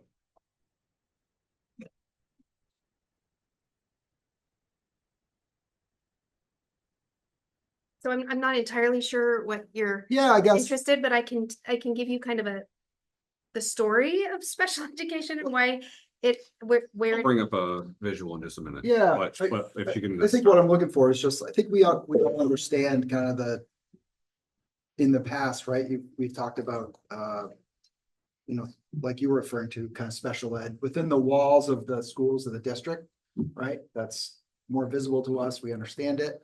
But when we start talking about, I guess from my understanding, correct me if I'm wrong, students that aren't enrolled in our school, but are court placed. Or, you know, students that aren't enrolled in our school, but enrolled in a charter school and need services, like how all that works. We know that it's costing something. I think what we don't understand is like how Why? all that works and why. Like, why are we paying for court-placed education for kids that aren't enrolled in it? If that's true, I don't know if that's a true statement or not. So the court process has shifted over the last, and I don't know how many years ago, but one of if a student becomes court involved, the court then joins the school district and the school district is responsible to meet as a team to determine if there are any suspected disabilities. So even if the student is a homeschool student or is a student that is registered here and is not currently receiving special education services, the requirement for the school district is to meet and determine if there are any known disabilities.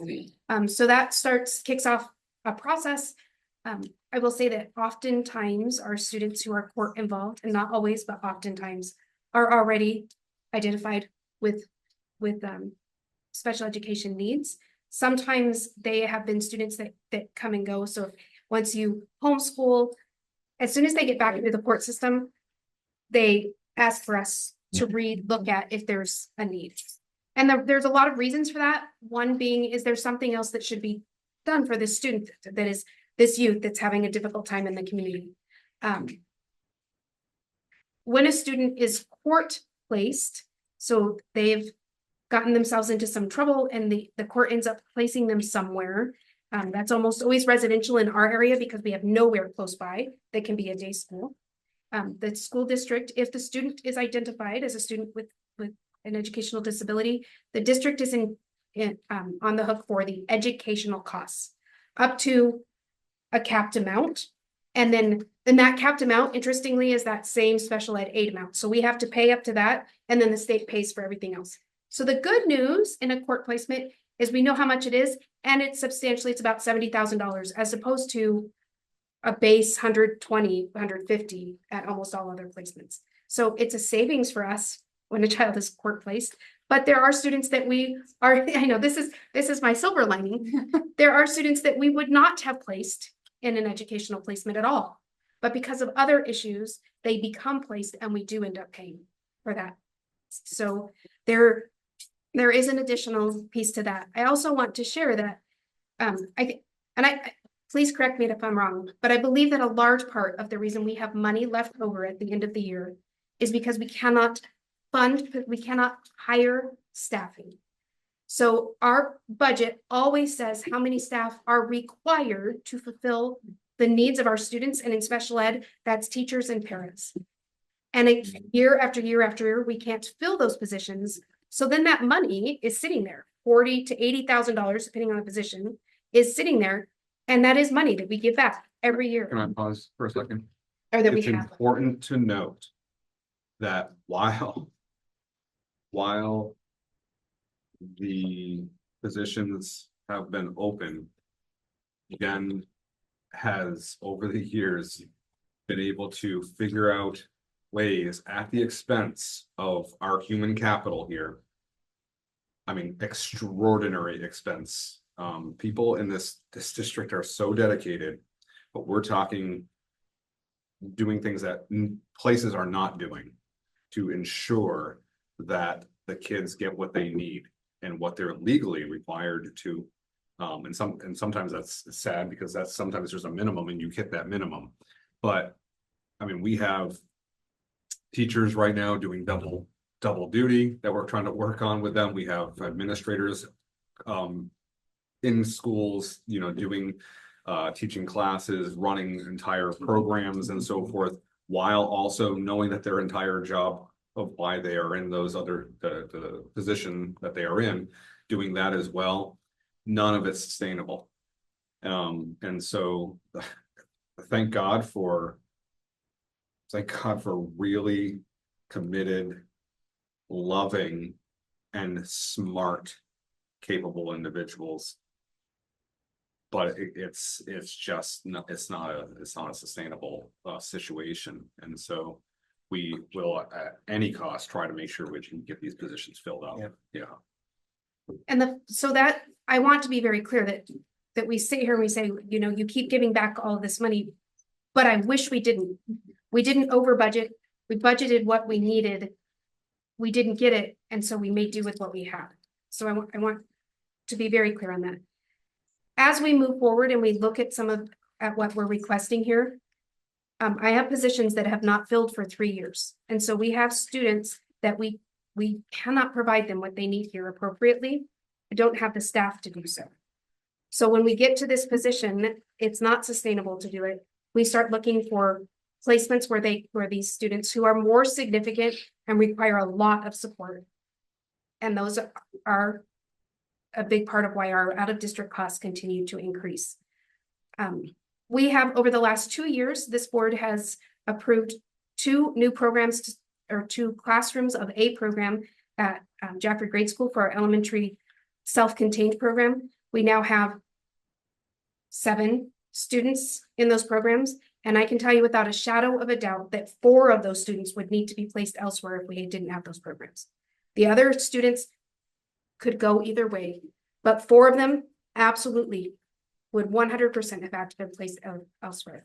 So those two programs have a para and a teacher assigned to them, sometimes an additional para if they need a one-on-one, but they are absolutely paying for themselves here already. The difficult piece is when we have on the other piece, the cognitive intensive needs programs are the positions that we're not being able to fill. And those are also significantly intensively needy students that that's the finding placements for them to go. So that's a piece of where we're at. And when we go back to that retain and recruitment, I cannot retain people when we overtax them to such a degree for so long, then we lose more staff and this spiral of a mess continues. Well, yeah, health issues too. Yep. End up happening. I met with a local-ish superintendent, certainly within the realm of this region yesterday. And we'd had conversations before. We're having some very serious conversations about getting a coalition of school superintendents to a table, and maybe some other people as well, perhaps boards, to start talking about consolidation efforts, or to talk about ways of getting some local control and support within a regional in a regional way for some of these special ed costs, maybe for other types of costs like business services, for a variety of things, because we're not the only ones working in dealing with this. This is happening everywhere. So trying to find creative, collective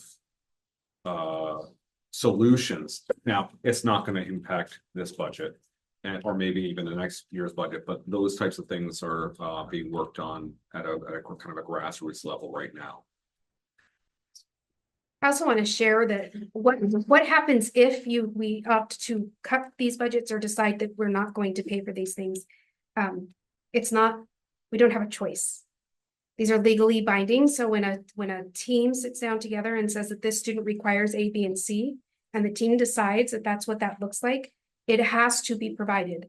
Should you not provide that, then the parent has rights to go and file against the district, and it's called due process, but by and large, they can sue the district for the services that their child is entitled to, that the team agreed to. So we don't have a choice that we do these things. How we do them, we have choices in. And that really, by and large, depends on what services we can provide here and what services are provided elsewhere. But when a team sits down and decides that this is what's required, that a child's entitled to them due to their disability, then they must be provided them. And who's on that team? Generally, So, is it just people in our school? Or? So a special education team is required to have an LEA, a local education advocate that understands the financial impact of things, a special education teacher, a regular education teacher, any related service providers, speech, OT, the school psychologist, parents, and any other person that needs to come to the table that is knowledgeable about the student and their needs. And as a parent of children in the school district, I can attest to what happens when we don't have the special, when we don't have the para professionals in the classroom, is that there could be more disruptive behavior, there's gigantic emotional attacks on and frustration from all the students that maybe they're not getting what they want out of their day. I mean, it's a ripple effect. Another big piece you'll see on here, $102,000 increase, is our contracted services. That again, we can't fill positions. They are required positions. So then I have to go out and find other places. So if I'm a school psychologist, I don't want to come and work on under your JREA, CBA. And I contract it, and the cost of that is exponential. But it is required. We can't not have it. So why can't you fill those positions? Is it People- compensation? Is it work environment? Is it credentials? Well, what are the reasons? I think it's a couple of things. I think part of it is compensation and part of it is a lack of people. So there's just fewer and fewer people. If we're competing for fewer people, which we're gonna be in the future anyway, Mhm. right? What do we need to do? From compensation, from work conditions, from, what are the things that we need to change? And I know You don't need to answer that right now. We've That's talked a about big this. question. I don't know. More and more, I'm getting more and more paras. So companies are now contracting paras instead of paras going straight to districts. Teachers, so they're contracting special ed teachers. Part of that is potentially the work conditions. They can only work 40 hours a week, and teachers work more than 40 hours a week. Special ed teachers work more than 40 hours a week. And then like our school psychologist, we currently contract a school psychologist and a speech language pathologist. They are phenomenal. They've been with our district for a couple of years. Like they are part of our community and they're amazing, but they work 40 hours. And their cost, because you pay the contracted company as well, their cost is significant. And then we contract a lot of other things, like our part-time, we have a physical therapist and occupational therapist at some of our out-of-district placements. Nursing services, so we have some students that require a nurse with them all of the time. Those are almost always contracted, we don't typically hire for those. So those costs continue to increase. And for the first time ever, I currently have a contracted para. Because finding required paras is getting harder and harder, and we have one that was highly qualified within the realm of what we would pay and could start immediately. And when you see our Commissioner of Ed make these statements about special education, you can imagine that high school students who are looking to get into education are probably not going to choose to go into special ed. Right? Seems like it's not valued in our state. So I can imagine this is going to become more and more difficult to fill these Well, positions. that's been a nationwide trend since the 80s. In the 80s, they started to say, we're going to have a problem with educators. And they've known that. We've known that as a country. Mhm. And we have a serious pipeline issue, education across the board. Special education is particularly hard. Let me just ask you something ballpark. Okay? My guess is that we're running about 10 mil on special ed. So we're roughly about a third of our budget is for special ed. Of that 10 mil, we're probably getting about 2 mil back from the state and feds. I wouldn't think so. We got 525,000 this year. And we get about a $400,000 IDA grant, but that's different than what's You in the got operating the budget. adequacy aid. Adequacy is about 500. We got this year. You special ed aid, yeah, it's about 525,000. You get additional adequacy aid per individual who. So- But yes, Is 2 million too high? I don't know about that. I think 2 million is too high. Let's say 2 million, right? Even though it's high. That's still 8 million the taxpayers have to pay that they have absolutely no control over. None. And I think that's absolutely ridiculous. Sorry. Good, Lisa. I could chime in, I think another piece of that is, because I don't know a heck of a lot of adults who aren't working a great deal. The New Hampshire unemployment rate currently is only 2.5%, with less than 20,000 people actually unemployed filed, formally. Nationwide, it's only 4% unemployment right now. So we are, and that's been steady over the last couple of years. It's not a brand new thing, but there aren't people for these jobs, and our school system, our higher education is not training the people in it. That's not the emphasis in education right now, especially locally. I know we're fighting, to get more people involved in that, but there actually aren't the people to place them. We are extremely low unemployment right now. So at the same time that we don't have people, the acuity of the needs coming into schools is just mind-boggling. Why do you think that? I mean, you're seeing the impacts of it as, I'm not a special ed expert, like, why is that happening? We're seeing the costs go up, the needs are going up, is there? Chris, I have no idea. The social emotional needs and impact behaviorally. And the acuity of it. I just was at a meeting yesterday. The Monadnock Family Services was there, and they said the same thing. They have far more requests for service than they ever have ever. And the acuity of those needs is exponential. So really a societal issue as Absolutely. much as that the school is That's landing at the schools landing at the school. at the same time that they're cutting support for it. Well, and I think that this is, one of the increases that we have in the proposed budget is to hire someone to help with investigating, because as we know, you're this school board of the year last year, if we continue in our trajectory, you're gonna see more awards. It's just gonna happen.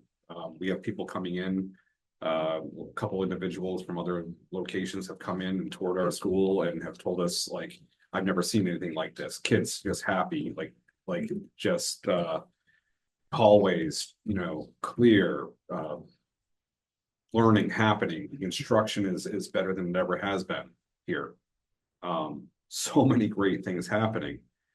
To keep that type of stuff, when we talk about, again, not expanding things, but deepening them, we need our educational leaders to be able to keep on supporting and providing the resources to keep on growing our capacity to improve our educational system. And because of some social elements, needs, let's say, let's take cyberbullying alone. Much of this doesn't occur, most probably doesn't occur within the school. We have responsibilities, and we know from even local conversations in the region about the buzz of bullying and so forth, and because of what can happen. David, I just was wondering if you could provide just a little bit of a picture of what you feel, why would you think this would be a valuable position, even just to help support? I mean, so bullying is another one of those areas that there's no, some people will say, well, if it's not happening at school, why does the school have to investigate it? There's a conscience issue with ignoring bullying if there's going on outside of school, but that's separate. There's also a legal issue. If the bullying is impacting access to school, which it always does, right? Then the school has a legal responsibility to investigate and address the bullying. So that's complicated for people to understand. And I have a lot of phone calls with parents where they'll say, well, you're telling me this is happening, at night on social media. Why am I even getting a call from you? And the answer is because it's obviously affecting your kid's ability to then see these people or be okay at school. The amount of time that gets invested into a cyberbullying issue is significant. I mean, you're talking about interviewing sometimes 20 kids who are on these social media chats, or they might be in a Snapchat room or FaceTiming. So there are 20 kids that need to be called. Their parents need to be notified. In some cases, you're trying to look through screenshots and piece together weird timelines because this kid is only going to show you this much of their phone and this one's showing you this much of their phone. So now you're trying to figure out where the context is. So the average time for one of these investigations is roughly 10 hours, sometimes longer if there's a lot more people involved. And just to give you some context, In 2020, we had 2 total bullying investigations for the entire middle high school. Of course, that year was very weird year, right? People were distancing, there wasn't a lot of interaction. The next year it was maybe a dozen. I think I already said last year we spiked up to 60 investigations over the course of the year. And for the month of October this year, we had 30. So I had half as many investigations as last year in one single month this year. The good news is November has been exceptionally quiet, so that's nice. A lot of the work that the counseling team has done with getting into classrooms in the middle school, a lot of the work that's been done in the high school, our mentor teachers have done an amazing job implementing a lot of programming during bullying month, which was very helpful. But that spike is obviously hugely impactful. You're talking about, on average 8 to 10 hours for each investigation. That's about, let's just lowball it at 250 hours just investigating those bullying issues. I also had a Title IX investigation, which again, I don't have any choice on Title IX. That's a federal law that's implemented into the schools that dealt with behaviors towards a staff member, and another Title IX investigation that was allegations between 2 students. Those are even more complex than bullying because those require very strict steps and timelines and reports going this way and that way. So that's unusual to have student to teacher or even kid to kid types of situations. But again, in the same month when I had 30 bullying reports, I had those 2 significant incidents as well. So there's a significant cost because as an administrator, I cannot single-handedly do 30 investigations. And so farming those out means each one of the administrators is now spending time interviewing kids, trying to get to the bottom of what's going on. And then there's the remedial steps afterwards if it's substantiated, which then puts burden on administration and counseling. So the month of October, essentially nothing was done by administration except dealing with these investigations and then trying to keep up with other discipline needs that are coming up as well. I didn't get to my first round of really good coaching or conversations with teachers until this month. And now I've been able to get into classrooms and start having some dialogue, but that's a significant cost in terms of the support for people around the building. And there were weeks in October when discipline was triaged to the point that some things were completely ignored, to the frustration and challenge of teachers, because there just wasn't time to deal with the larger stuff and get through these time sensitive, legal timelined investigations, which were taking place. So it's a significant effect. And I just don't see it. I don't see it going back to what it was in the near future. Unfortunately, I think bullying is normalized in some aspects of society, and the social media piece significantly eases access to victims and the kind of collective mindset that leads to some of these problems. And obviously, when there's a recent issue at another local school where bullying has been a part of a very negative outcome, schools are very sensitive to making sure that we don't ever go there, and that we're very quick in getting on those things. And just a note about employee bullying costs, that's only high school, middle school. That doesn't include the elementary Right. schools. And also, state requirements are that we have to provide training for all of our employees, all of our contractors, and all of our volunteers. Correct. Okay, that's an incremental cost. When the state passed this bullying law, I thought it was a great thing to have an RSA related to bullying. But the requirements they passed on were good requirements, but they provided no funding. So you've got every school district in the state of New Hampshire spending at least an hour for every teacher, contractor, and volunteer that has any contact with students, going through a training program that we have to develop at a cost of about, anywhere between $20 to $30 an hour per person.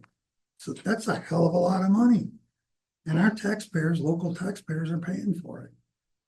Meanwhile, all these years of these costs increasing, the responsibilities, and guess what? We are the ones who have the knowledge and the know-how and the expertise to help out. We probably are the only entity that can do a lot of this stuff.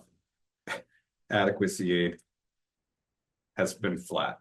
First of all, not adequate, but the aid, the amount has been flat. It has not gone with anything at all with inflation or anything of that nature. Instead, it's been monies, which the state does have, by the way, clearly has been siphoned to other locations. Again,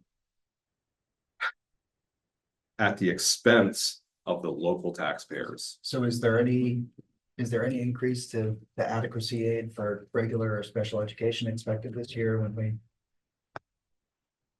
at least when we look at those calculations, I guess we're assuming It's flat, right? I'm not aware of any increases. Right, so this year, I usually estimate the special education group on the conservative side, because we don't always know what we're going to get, and it depends on what they allocate. And it's usually after we finalized our revenue. Right. So I received some communication that it could be less, so I reduced the revenue by about 25,000. Now, mind you, that was already a conservative amount I had provided. Well, that looks like that's going to be the amount that we'll get, and typically part of our surplus we have at the end of the year is due to excess revenue, and that's a lot of times in special education aid. It doesn't appear we will have any excess in special education revenue this year.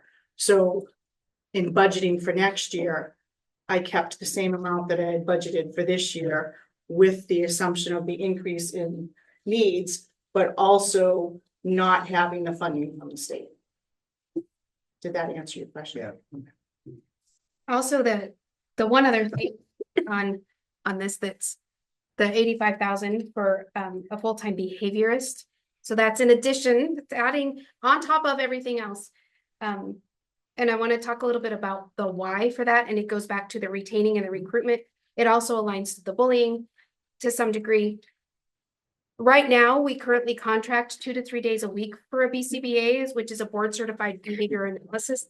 That person comes in, helps us create behavior plans, helps us support students with significant behavioral concerns. It's on the autism spectrum that need very concrete this behavior plans. They also are a person that can come in and help us with functional behavior assessments. So as we have more students with a higher acuity of behavioral outbursts and concerns within the schools that maybe we're having a more difficult time within the school figuring out how to support them, or they become suspended. The law is very clear that we have to be doing more behavior assessments to figure out what's causing it so that we can put in more behavior plans in place so that we can support these students. Because we all know suspension is never, it doesn't ever help a student get over the behavior concerns. So this person helps with those, but what I will say is we have already requested 11 functional behavior assessments this school year. So from September to now, across the district, we've asked for 11. There is no way that somebody who works 2 to 3 days a week can do that. We have one school psychologist who's in our district who works K through 12 now and is contracted. He also cannot put some of these assessments into place, and that they're required. So this is another piece of trying to figure out how to get all of these pieces in place to support our students and our staff in overarching supports of our students. Right now, like I said, we contract about 2 to 3 days a week with someone. So adding a full-time position here, it was really only about a $20,000 increase because the money comes out of one line and then would go into this line. So it looks like $85,000, but we already spend about $65,000 now on this same type of program. It is good to note that, I mean, it's again not affecting this, but as we talked about earlier, the school district, because of the work that it's done, because of its dedication with its partners and with the state, is one of 5 or 6 districts, some of them locally, that has received grant funding or will receive grant funding or support in the tune of 1.25 million over 5 years for the purpose of helping us with our MTSSB, which is our behavioral supports and so forth throughout the district, making sure that we continue to align and have good practices, which we're doing quite well, but need to continue that. Plus, inputting clinicians, a clinician into the district to be able to help with social supports and so forth. So, again, very few other places in the state are receiving that.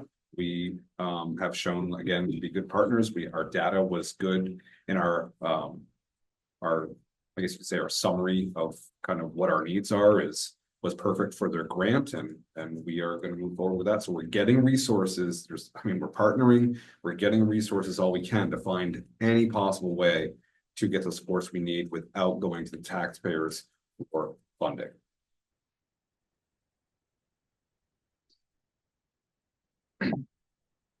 Yes. Ruben, how? You know, the achievement of this grant is actually huge, 1.25 million Mhm. and being one of 5 in the state. But how much will this contribute to serving or filling the needs that we have in special education? Well, none of it's special education specific, so Right, it would right. be So it's MTSA. to help support anything we have, you know, that has with people who have expertise in the area of restorative practices or behavior analysis or you know, psychological training and so forth. Anything is helpful. It's hard to quantify because you know a lot of the supports and the need for you know, intervening in the moment. It's different at different places, different times, different situations. You know, we're dealing with humans. It's a little messy. You know, we're painting as I'm listening, I'm like, we're painting a dark kind of you know, conversation here. I have had I have toured people around the school during the day this year more than I ever have already, percentage wise. And we go through during transitions, changeovers, whatever, doesn't matter what this school, elementary schools, anything. You would never know that the challenges are there because of everything that they're doing so thoroughly. And that they, meaning all the staff, the administration and so forth, and the kids are great. And the culture is wonderful. It takes an enormous amount of dedication to do that and work and forward thinking. But yeah, behind the scenes, it is very messy. Yeah. You know, our state legislators, and I'm thinking about our local ones, this is so challenging to understand, even for those of us who spend a lot of our intellectual time looking at these facts and at the state policies that impact. I'm wondering, it seems like our state representatives are good people. And how can we educate them or, you know, at least have a conversation so they can hear kind of things that we're struggling with? Because there is another year ahead where these just more decisions related to the same thing will be made. And I feel like they must go in unarmed in a lot of cases in terms of information. I think it would be grand if they all substituted. If they- They all became substitutes, even if you substitute one day a month. Go see what it's like in school now compared to when I was in school. You're making decisions about what education looks like without walking in a building. I think that would be grand. Yeah, and right, John, I agree with your point, but we do have these conversations, right? This conversation here is being recorded. It's not like we're hiding this information, right? It's out there. There needs to be a willingness to hear it and understand it and address it. And quite frankly, that's their job, right? As legislators. And I know they do understand certainly quite a bit about education based on, you know, some of their positions that they take. But yeah, I think there needs to be a willingness to understand. Not sure that it's there. You know, we Because the opportunity's here, right? We could pull up empty seats here right now and people could be part of that conversation. You know, there's so much information overload out there that we all hear of things that we should learn about and that we would like to actually. But Sure. we just we don't reach the time. And, you know, even on the legislative and there's education is big, but there are many other issues. Sure.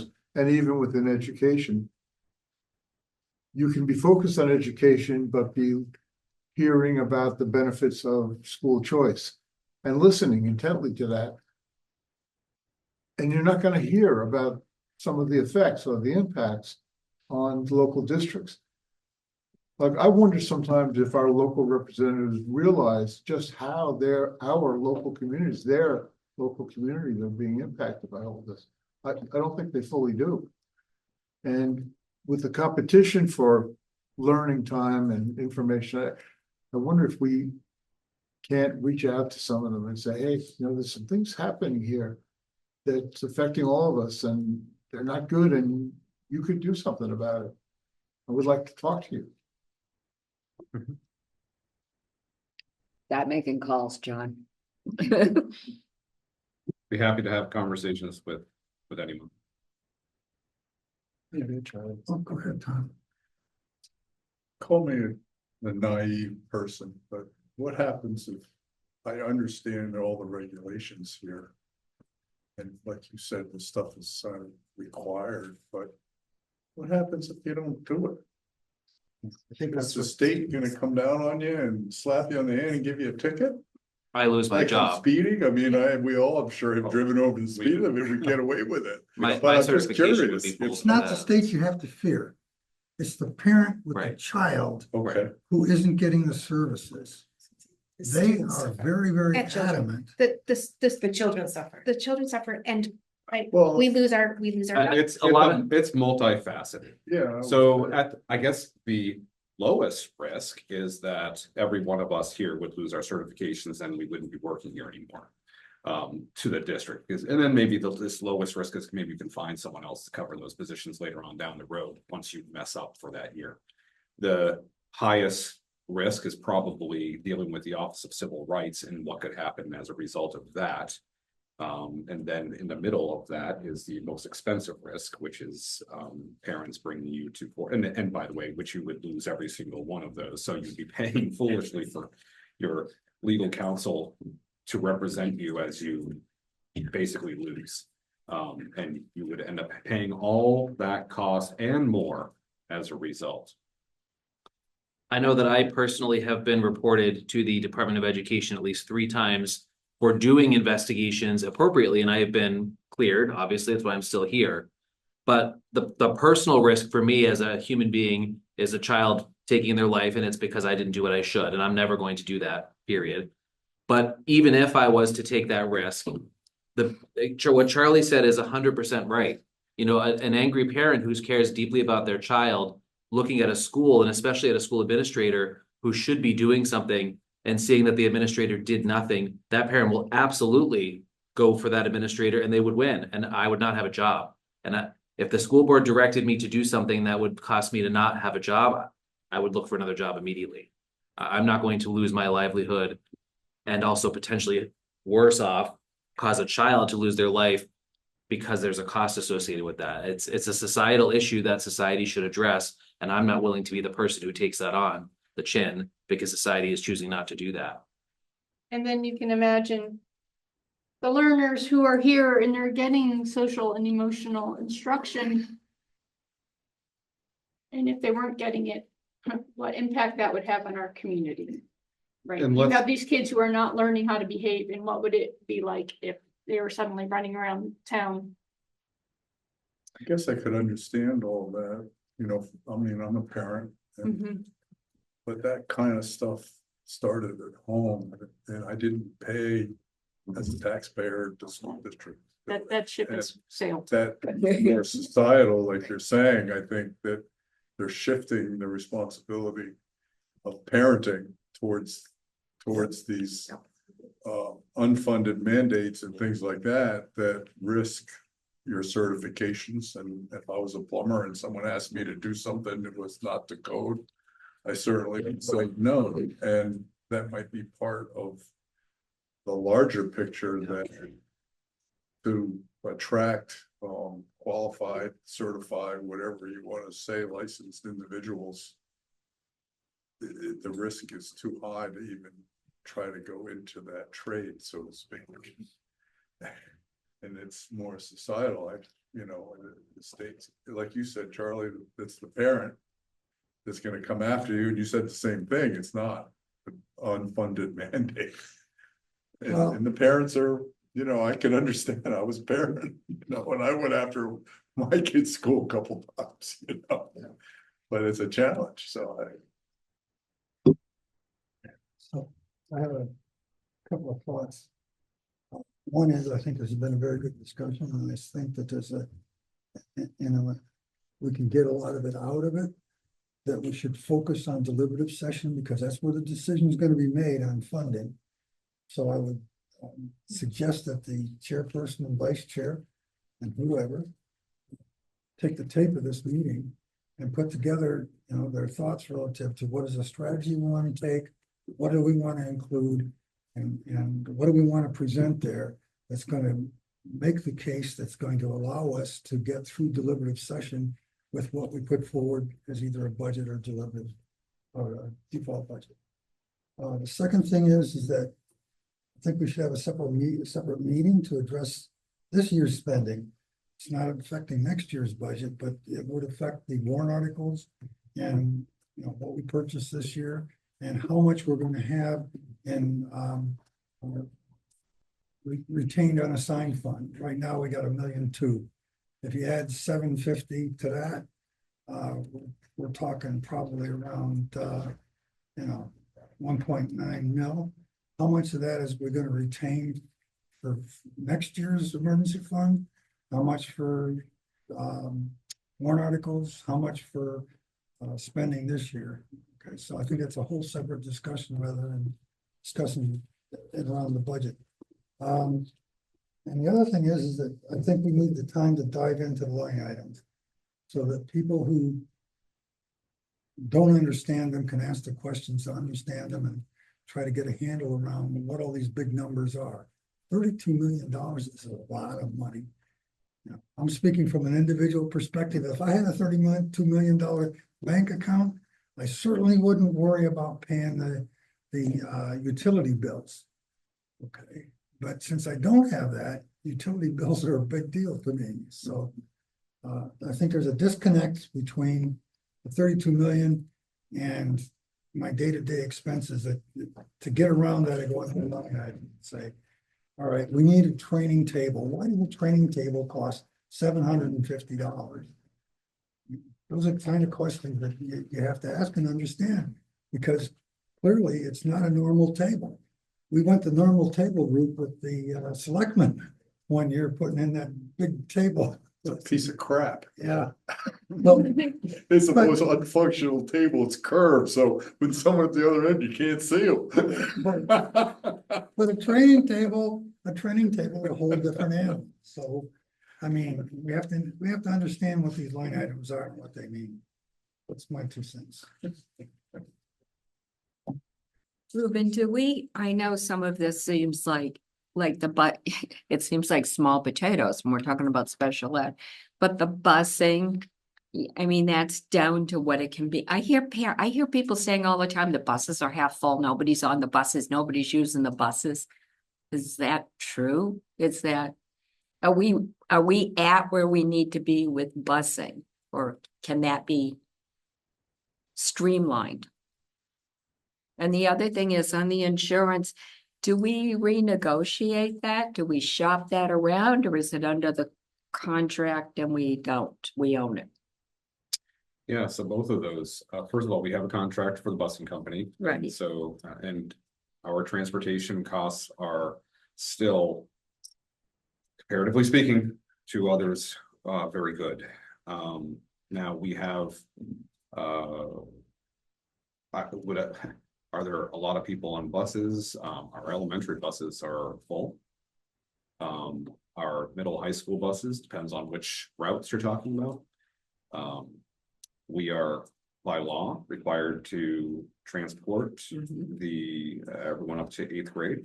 And so because we have the middle school here and the high school combined, the high schoolers get that ride if they need to.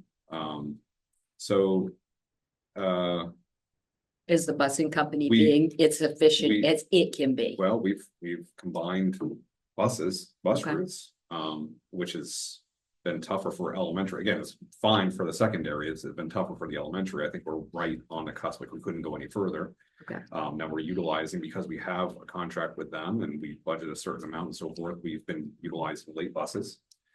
So there's something there that has been a great addition, and is something that we should have had, quite frankly, all along.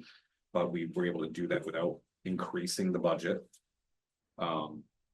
Transportation for student services is what it is. Yeah. And so, and athletics, I mean, it's hard to find buses. I mean, I can say that sometimes. And we do that. drivers. And drivers, yep. Yeah. So I mean, there are challenges with it. And the insurance, the health insurance that, Health insurance, we can certainly start to do, we could get a committee together, would need to probably be a joint committee with us and a couple other groups, sparking groups, to go and look at options, but it is a negotiated item.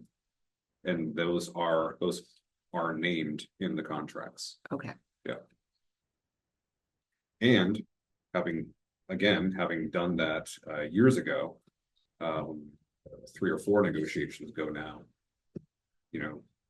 we did the hard work, or other people did the hard work and negotiated it, and we have, as a result, relatively speaking, to a lot of places, saved a ton of money over the years.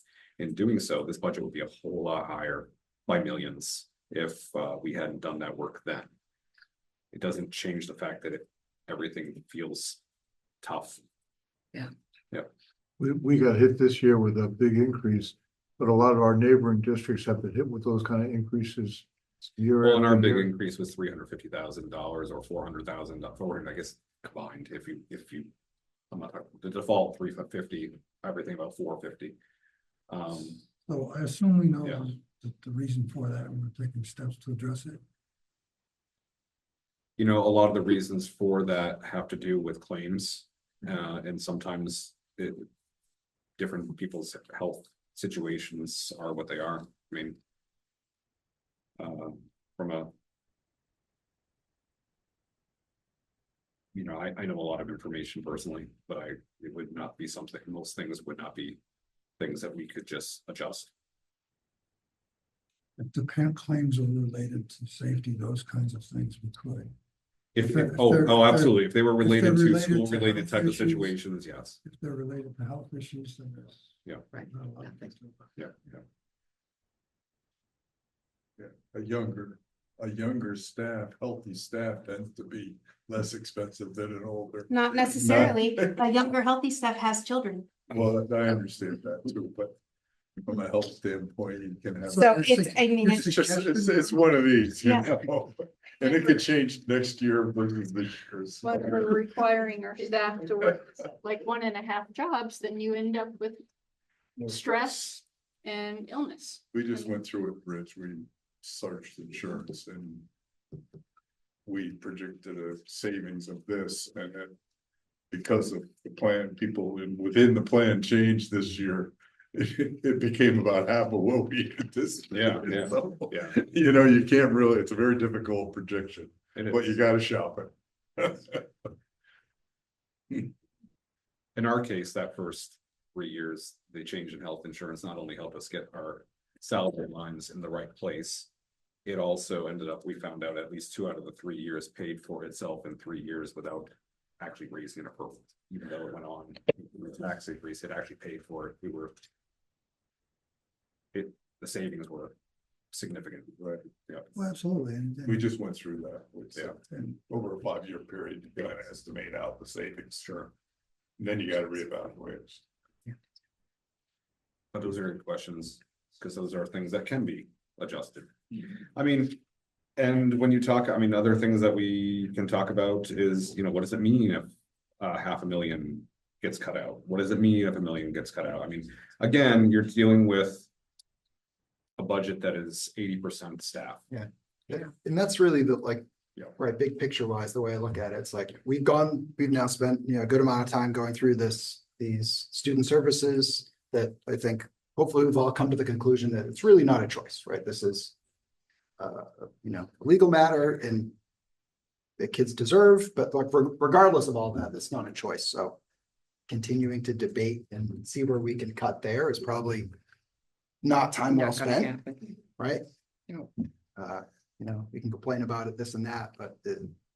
it's likely there. So, right, then you have, as Ruben said, 80% of the budget, which is salaries and staff for, other areas. So, you look at $2 million, some of it's part-time, some of it's full-time, take like a blended rate there. You're talking about like losing 30+ staff from the district in order to make up for that.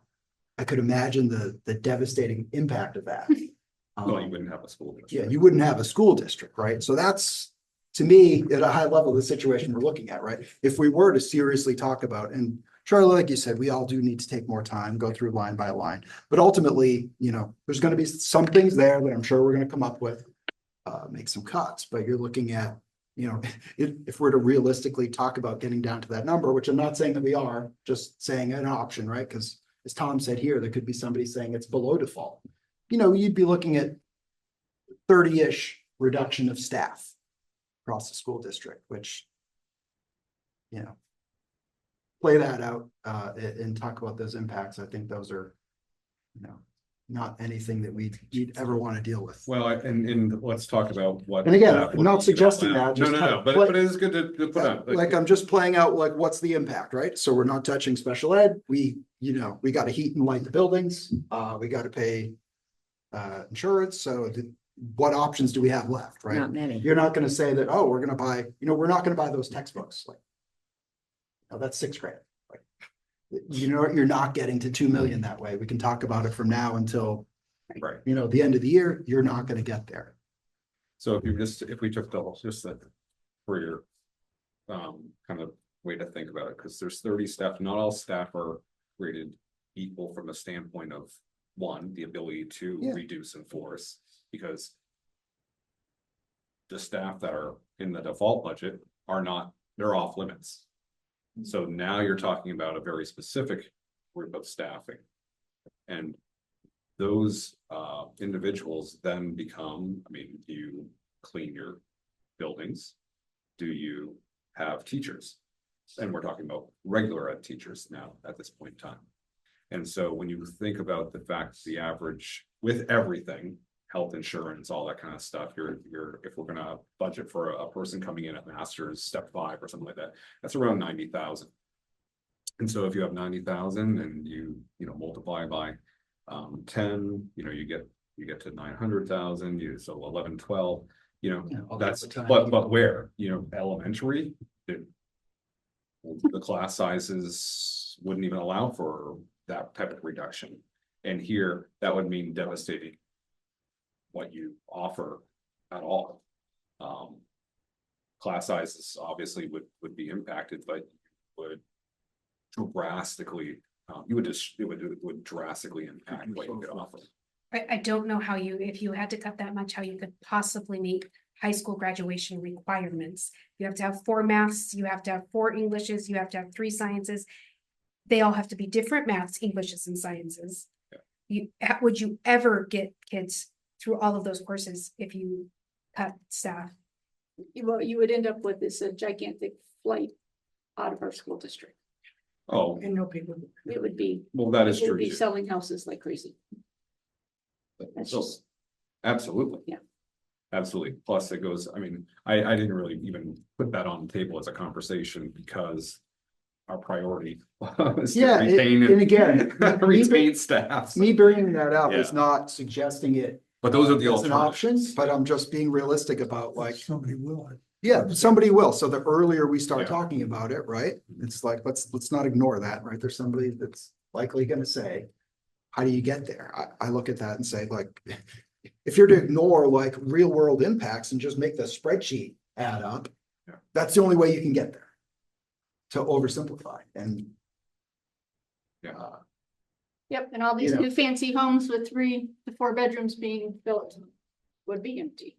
Because who's gonna move into a school district that doesn't have adequate quality teaching?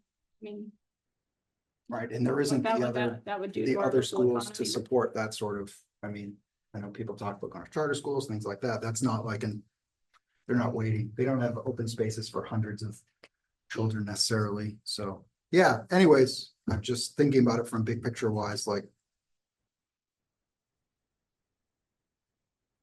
don't know how I get there, but I guess while we're all here and and I see that Nikki's still here, we do get a lot of questions, and I know I do personally, people coming up and saying, there's so many kids that are homeschooling, so many more kids, we know there's other options with school choice. I guess when you looked at your budget for this year and class sizes and things like that, how do those factors like affect your thinking with class sizes, or was it really no impact?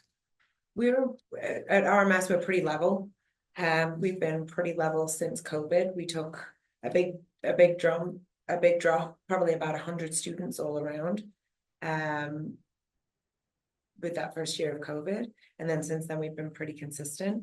So from a budget standpoint, we're sort of like enrollment neutral. But thinking about, I think to Ruben's point, like the retention of staff and ensuring, like, I think that if Deanna was here, I think she would say the same thing.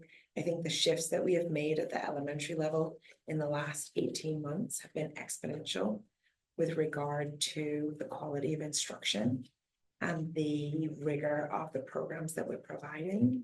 And so our budgets reflect just the maintenance of that, but not an expansion of it or an increase. We're not adding anything new. We're just maintaining what we've got because we're in a really good place across the board with whether it's regards to core curriculum, whether it's regards to social emotional learning. Like we've made some really big shifts in the last 18 months, and now it's just about maintenance. So our numbers fluctuate, but they tend to level out. A student moves to a new town, students move in. I mean, we've had families move into RMS just in the last week. Right. And we enrolled a handful of new learners who came in from homeschool. Right. We've done that a couple of times this year. So I think it sort of ebbs and flows, but it all equalizes itself. So, and I think those are the sort of things as we try to communicate out to the public that people need to hear, right? We need to have the data to show that, right? Like, why aren't you cutting teachers? Well, it's in order to we have the same amount of kids as we did last year, and in order to maintain, progress, that's what we need to do. Yeah, it would be great to see a shift in our community, right? Like we hear about the reasons why people choose to leave our school district, like they choose to go to homeschool or they choose to go to charter school. It would be really nice to hear our communities talk about the reasons why they stay. Yeah. Because there's a lot of people that choose to stay. And so that is a conversation that we don't often hear. And so how do we increase the capacity for that conversation? That community, people within our community, our family are talking about, like, those are great reasons, the reasons why you've chosen to leave, and they might be the right reasons for your family. These are all the reasons why I choose to stay, why we choose to have our children in Jeffrey Ridge, and there are a lot of good reasons, but we don't tend to hear those conversations. Yeah, I totally agree. And I know Ruben in some of his previous slides, maybe on this one, showed the proportion of the students in the area that use, our school district, charter schools, private schools. The vast majority of children in this community are attending our school. Right? I don't know if people understand that. That's like we're serving the vast majority of children, despite I think what might be the narrative sometimes of like there being our schools being empty. 70% of the kids in these two towns attend this area. More than that attend co-curriculars and so forth, and extracurriculars. I receive special ed services. Receive They special ed benefit from the services. school district in some way. Yep, absolutely. Yeah. And the school districts, I mean, the better the school district, the better the property value, all that kind of stuff. That hasn't happened. That was something that was important to us. We have made major shifts to be able to make sure that the sustainability of the community is also there as well. And I understand that it does involve taxes, but also it involves taxes because of a very unfair tax system that is designed to cause at this point in time, because now it's just ignoring it. Now that we know that there are the risks, it's designed to do this and cause friction between a school system that is trying to just honestly help the community become to be its best.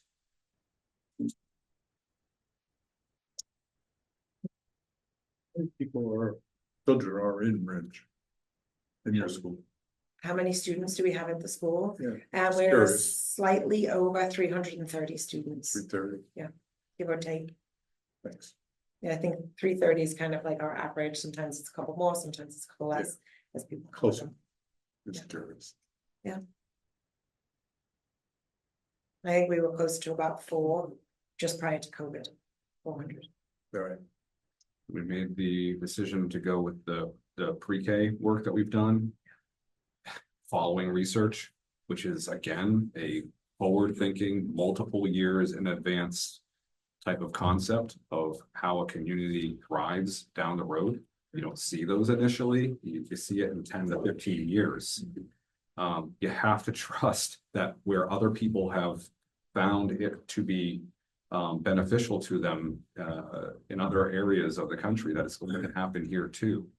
And that ignoring that, trying to get short-term wins is at the detriment of people's futures.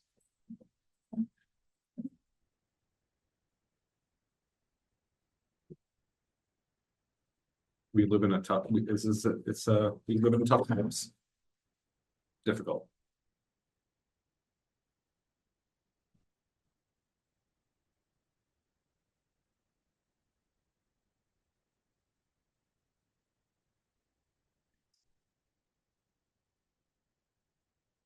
I guess, since you're here, Heather, and I it kind of leads into, I don't want to leave you there, just, Oh, I like being left. I know.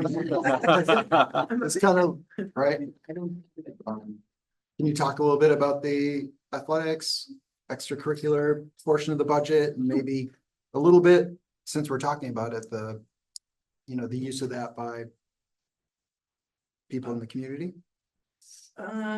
Sure. Obviously, I work with David on that. I mean, the biggest impact of athletics is at going to middle high school. We really didn't increase it by much of anything. Truthfully, the biggest are things that we figured out that we don't know about. Transportation is a big thing because the costs slightly go up every year, so we increased there. One of the interesting things is, and we talk about it all the time, is the shortage of referees and those kind of things. So that's had a bit of an impact because there isn't enough referees. So we've had to increase that area because I'll give you an example. They don't care about school budgets, and when we set the school budgets, so we got hit a little bit this year. We're going to be fine with assigners just telling referees what they could pay, not just based on the NHIA. So for an example, middle school is usually we'd pay what a sub-varsity referee would get. But because the referees know that there's a need, they came up with a $10 increase for them, basically for themselves, if they were going to show up. But they don't tell you until, start of the season and those kind of things. So you will see a little bit of an increase. David and I went over that. But we've been in a cycle as far as uniforms and went through the branding and those kind of things. So that's really just, maintaining and what we're doing in those kind of things. So I don't believe we've seen much of an increase, if anything, in those kind of areas.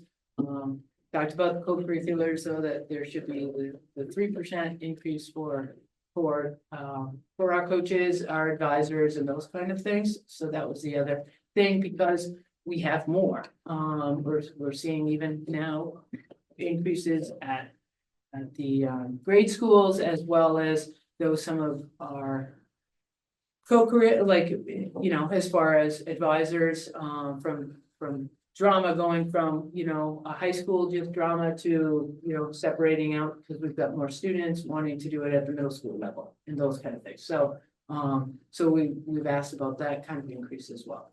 So those would be the areas. So it would be, again, mostly salary kind of thing, right? From referees to those kind of things, the transportation and our advisors and coaches. Heather, do you have any sense of how many students access our co-curriculars who are not enrolled in our school, like percentage wise or?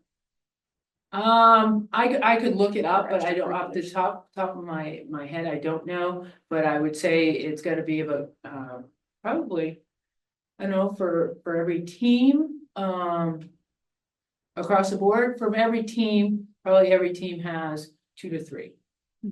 If not more, so I would say 2 to 5 would be kind of your average, depends on which sport it is. Right. And those kind of things, would impact it, so usually based on our rosters, right, so you're talking, almost a third sometimes Yeah. of our rosters, I right? figure like 15 kids per team. Yeah, You know, yeah. 3 to So, right, 3 to so- 5 kids so, per right, team are so generally about a third. homeschool or charter schools. so- Correct. An example of your Yeah. basketball team, one of your basketball teams last year was even higher. Correct. Yeah. Yes. And that's amazing. I mean, it's wonderful that families who choose to not send their children to our school for educational purposes still see us as a valuable resource in terms of sports and clubs and community, right? Correct. So I mean, when we're talking about co-curriculars and athletics, right, it's an extension. David just talked about it, we all talk about it, right? Trying to build community, trying to offset social emotional, get rid of bullying, those kind of things, and allow them to be, social with different groups and stuff like that, but share the same passion for something, passion for drama, to robotics, to basketball. I mean, it's all there. And I will tell you, social emotionally, we have, but again, it won't impact anything in this year's budget, because our newest sports, such as like wrestling that was based on last year, we won't see an increase until the numbers go up, but that would be probably 2 or 3 years. We had already budgeted this year for the amount of kids in that. And like, the other varsity sport that Charlie likes to talk about, but it's across the country, esports. And so we're looking at different people too. I want everybody to know that our co-curriculars are impacting, and when we've added sports, it has not taken away our numbers. In fact, our numbers are increasing. So for an example, for field hockey and girls soccer, it was not, those numbers were not impacted by us 3 years ago now, 4 years ago, starting girls volleyball. It didn't impact it. The only impact was we had more participation, right? It didn't steal, kids didn't say, oh, forget field hockey, I don't want to do that, I want to shift to volleyball. All the sports and other things that we've added are based on those students' passion, and it hasn't stolen from others. That all makes sense. Yeah. And again, we'll talk about it. Basketball numbers have gone up because everybody gets to play. Chris, if I could just say one thing, because there's been a bit of a pattern of conversation that I want to address since we're live and we're also recording this. This school district works very hard to keep a balance, understanding the belief systems of a wide array of people in this community. And so we've used the phrase social emotional learning, which I think can be a buzz phrase for many. So I want to define what that means just briefly. It means that actually, I think, Tom, you mentioned these are things that parents, were responsible for, and then parents are still responsible for it, and parents by and large do a great job. But we talk about things like decency, kindness, respect for others, how to be able to speak with someone when we're not feeling happy, when we're angry, our emotions. These are life skills. These are things that all of us as human beings need to be able to do. Self-regulation. We're not, it's nothing that I think if anyone came in and saw the instruction, that type of curriculum, that type of work that's being done, I think it would be very hard pressed for anyone to find out anything that they would object to. We are aware of what people would object to. We stay very, we're very cognizant of that. We work very hard to make sure that the language we use, even in topics areas of say middle school and high school instruction, for instance, where sometimes you can get into more controversial subject matter. Our teachers are very, they understand very well that we, as we defined with our community, with a wide array of individuals in 2017, we teach kids how to think, not what to think. How to think, not what to think. How to think means you do have to handle hard conversations sometimes, but we're not telling them this is how it has to be, because we are not wanting to provide an education that is in the face of their the parents the desire to have a different type of learning. There is exposure, but that type of, as some people might call indoctrination, we are very careful not to do that. Yes. You do not do CRT. We do not teach critical race theory. I would argue that no public school system in New Hampshire or many places does. I'm very aware of what critical race theory is, or any critical theory in general. If our kids could handle those conversations, that would be awesome, in the sense of like the level of dialogue that would have to happen. But we are not promoting any one approach to doing things. We do not have CRT in our curriculum now. Yep. Thank you for those comments, and I think that's important to know. And we're in a kind of a changing human society. We know that we have social media, and it's not just an American phenomenon, it's worldwide. And it's creating a lot of uncertainty. And not to blame it all on social media, believe me, but it's one of many factors that's changing how people grow, how they're educated, how they socialize with each other. And we're, as a school district, responding to what the kids and the families are bringing us. And we're doing what we can to try to support them, interact with them, and help them solve their problems. And I wanted to just add one other comment, following up on what I said earlier about our representatives and state senators. New Hampshire, you mentioned earlier that New Hampshire has a pretty good record in education. We're number 2 in the country a few years ago, and it's slid a little. 8 years ago, 9 years ago, yes, under our last commissioner, yes. That isn't by accident. This state has valued education, and we've had arguments about the way in which education is funded and other things. But this is still a very, I'll use the term progressive. Other people might use a different term, but New Hampshire values education, and I hope that this state legislature will look at the problems we're discussing and say, hey, we need to do something. Maybe that dividends and interest tax does need to be reinstituted. Maybe adequacy aid does have to be up. Maybe there are other things we need to do that we've done in our previous sessions that we need to look at, because our local taxpayers are suffering, and we don't want education to be the fall guy for it. And yeah, but I agree with you, John. I'm a pro-choice, pro-school choice advocate, and I think that our school district, given the opportunity, could compete against just about any school district in the state in terms of the services that we provide and the academics that we provide. And I would welcome that opportunity on a level playing field. A level playing field, I'm talking about all things being equal.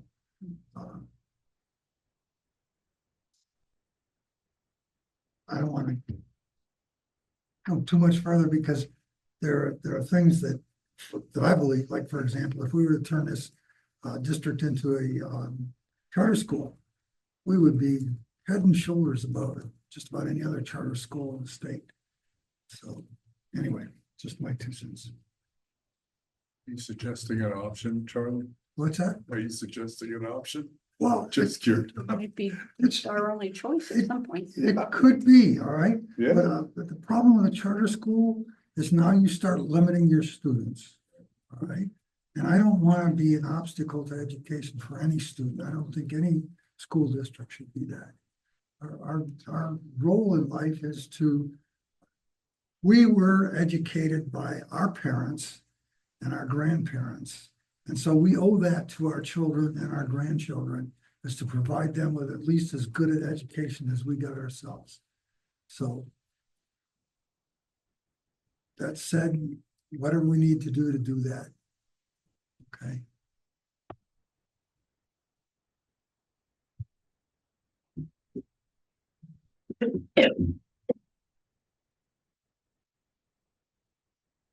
All right, we've been here for 3 hours now. I think Ruben went through his presentation. We've had some discussion. The floor is certainly still open for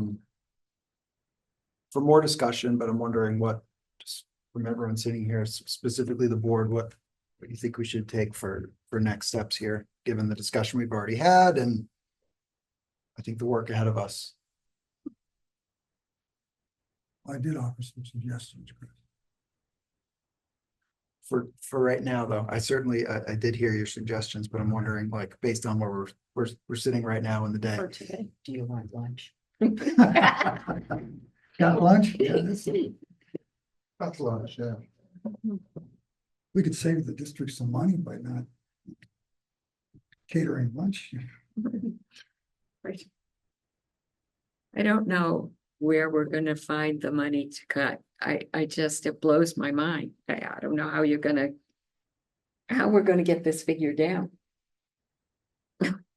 And it's scary if we don't.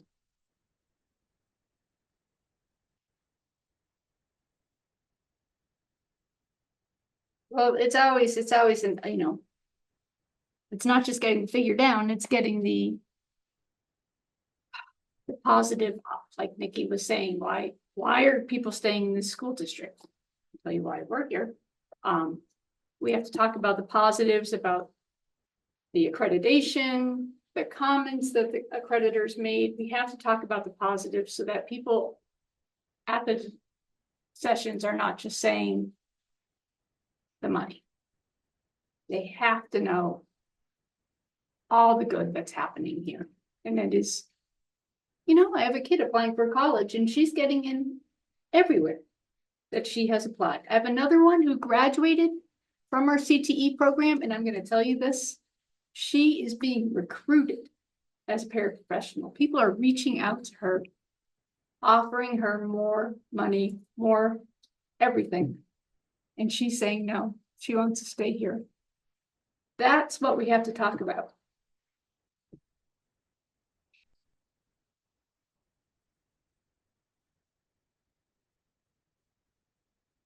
I think, from a board next steps, I am glad that we spent time talking about, what's behind the numbers, very much so.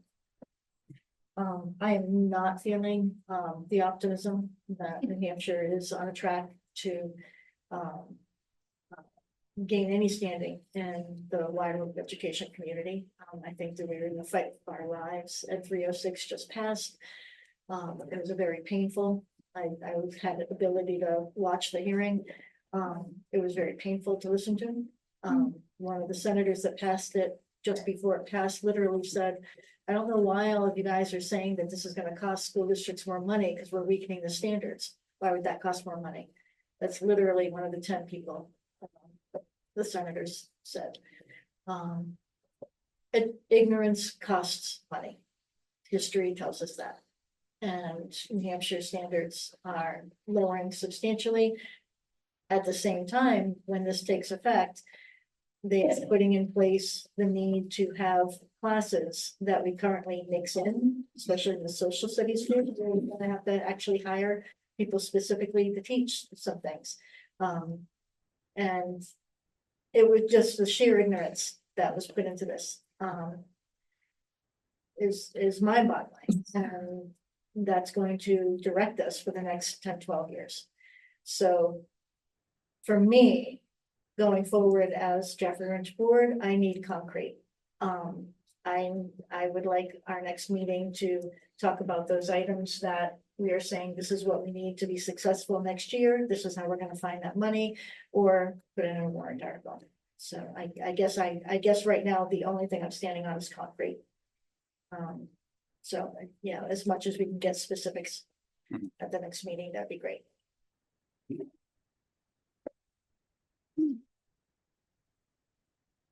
One of the things I've seen in our deliberative sessions is that when people don't get information and they're faced with large tax increases and it's not feeling fair, they will come out and express their anger and their displeasure. But at the same time, I've seen that there are many people that really do support education, including some of those same people I was just referring to. But if they have the information and they see that they're being answered honestly, and if they're involved in the school, parents in particular, they'll come out and they'll support education. I think we need to do really just what Lisa said and identify the things that we need and make sure they're in our budget, but also make sure that our school community understands that it's a struggle. We do not have all the answers, but we do think we know what our learners need, and we ask them to support it. And to help us tell the state that it's not okay to say we'll save money by decreasing standards. That's not the tradition of this country or the state. It's fiscal stupidity. It's an economically disastrous approach of doing things. Christine just said It's her bonkers. child is getting into every school. They won't, our students won't get into, when the standards are here. You're, holy cow. Sorry. Yeah.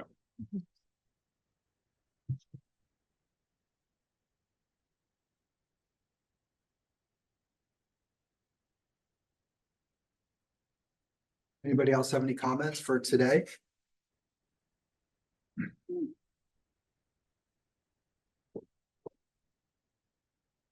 I guess maybe before we adjourn, if we're headed towards adjournment, it's probably a good idea while we're all here to be specific about, again, Lisa, like you said, what we hope to accomplish next meeting, and with the hope that we can maybe get some of that information beforehand. I think we have a lot of it already, but probably just needed time to organize it. So what sort of specific things can we ask for now? We certainly don't want to wait, or maybe we have it all. So I guess I'll leave it open to that. Let's discuss specifically what we'd like to do. I think it's on December 2nd. Or maybe internally before that.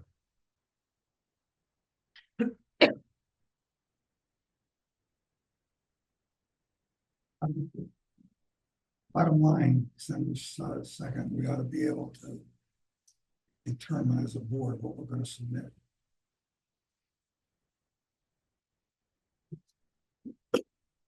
And for me particularly, just me. Yep. It would help if I had YTD numbers on the current budget. Year-to-date expenditures. Yeah. YTD budget and expense. I know a lot of it has to do with things being encumbered. I had stipends, for example, that are paid at the end of the year. So those kind of things are not as important as it is where we actually stand versus salaries, benefits, and utilities, things of that nature.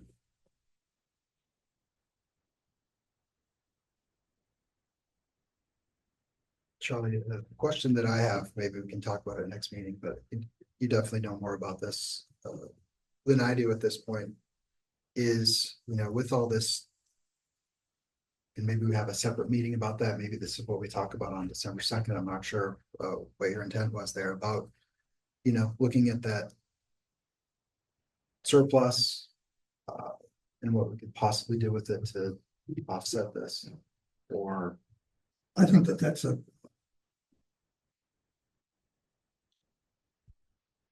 this year discussion. Yeah.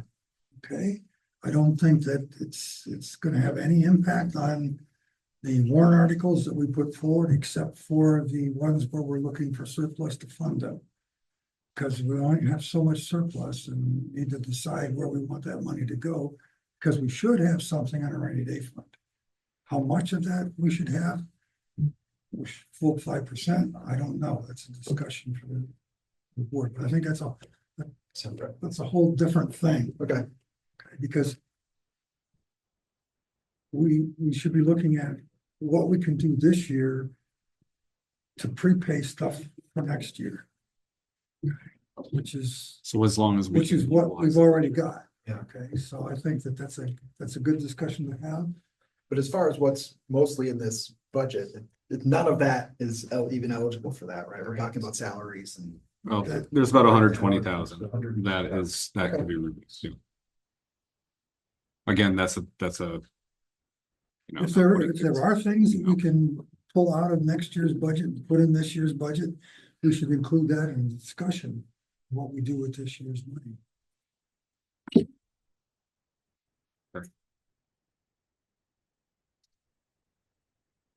And we also need to have a what if piece there that says, look, at the end of the year, what if we have more surplus than we thought we would have?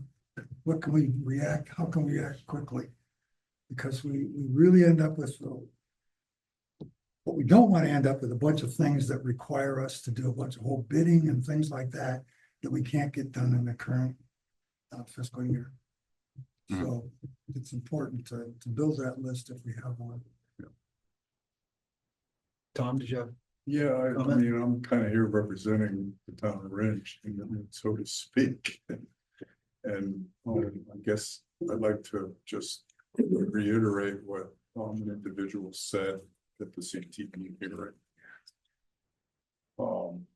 And it was somewhat unusual to myself that it came out, but this individual said that at some point there's going to be a plateau and the voters are going to say no. And coming from a very conservative town of Ridge with a pretty conservative population base that is not afraid to vote their dollars or their pocketbooks, I'm in the same boat as Charlie saying, you're kind of in a rock and a hard place, and I'd be very cognizant of the quiet eyes that were at the deliberative sessions, the two that you had last year to spend money.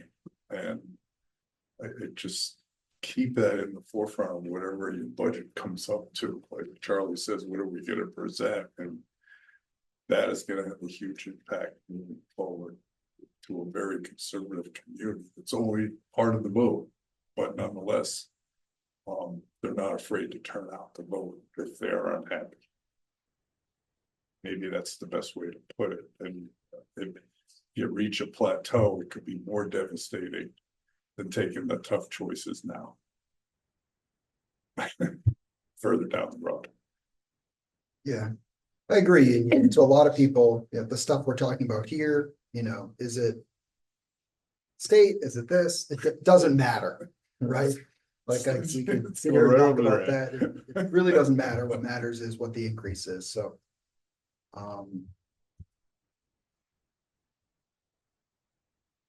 Some people they do understand and they want to understand, but there needs to be a willingness to understand that.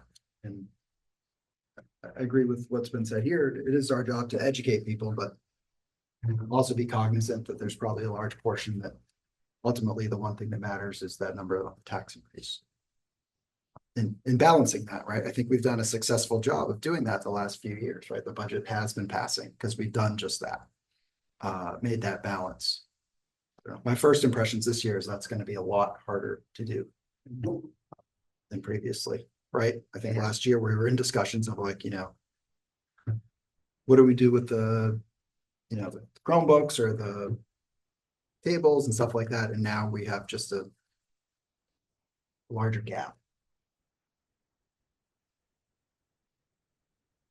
I would like to just add, Tom, that statistically, we have heard resounding no's from Ringe a vast majority of the votes in my 30 years.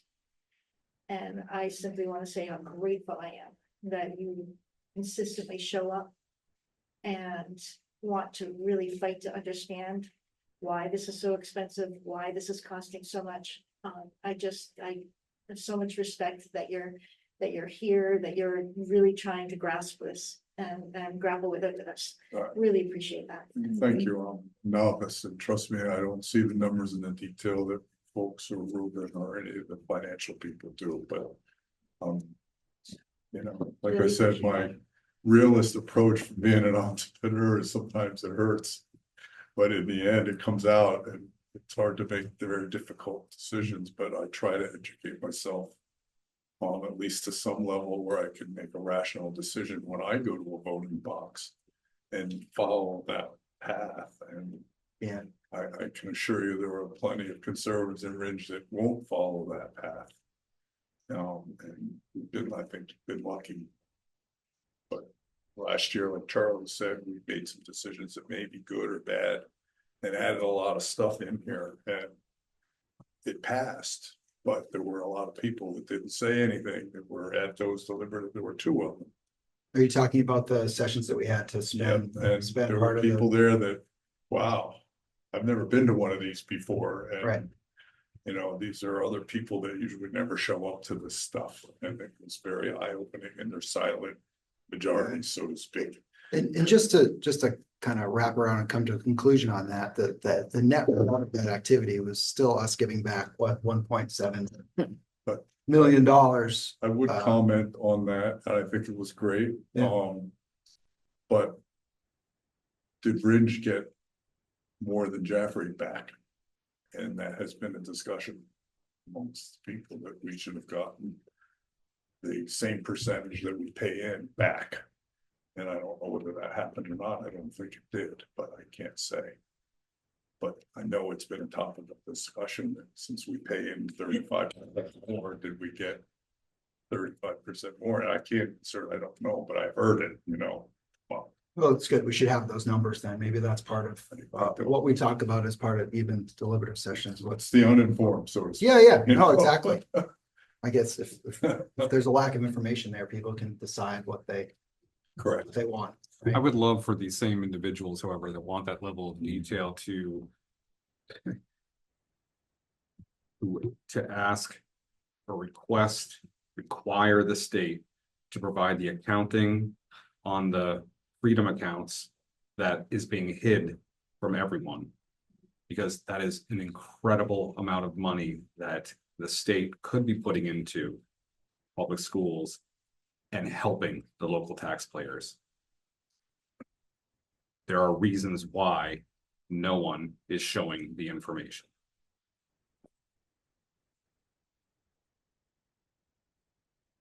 To your point, Tom, just to settle that right now.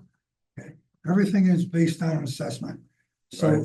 So if you get money back, what it does is it reduces your assessment, and the assessment apportionment is the same as it would be if you, Like I if said, you were to raise the taxes. Right. Okay, so. I don't know how. it came Ringe back. gets its fair share. I thought it was a good thing that it came back. That's all. I had to Gets say. its fair share. Yeah. believe me. I hear what you're saying there, Tom. Trust me, I was at the meetings there, maybe chaired some of them. I did see there was some negative feedback about that, so we definitely need to think about it. In the end, I think it was the right thing to do for the schools and the taxpayers, and I think if people completely understood it, they'd agree, in my personal opinion. That it saved taxpayer money in the long run and allowed the school to accomplish goals in the short term. And part of, I think what made me realize that is a conversation I had with someone that was, we were talking about that specific thing.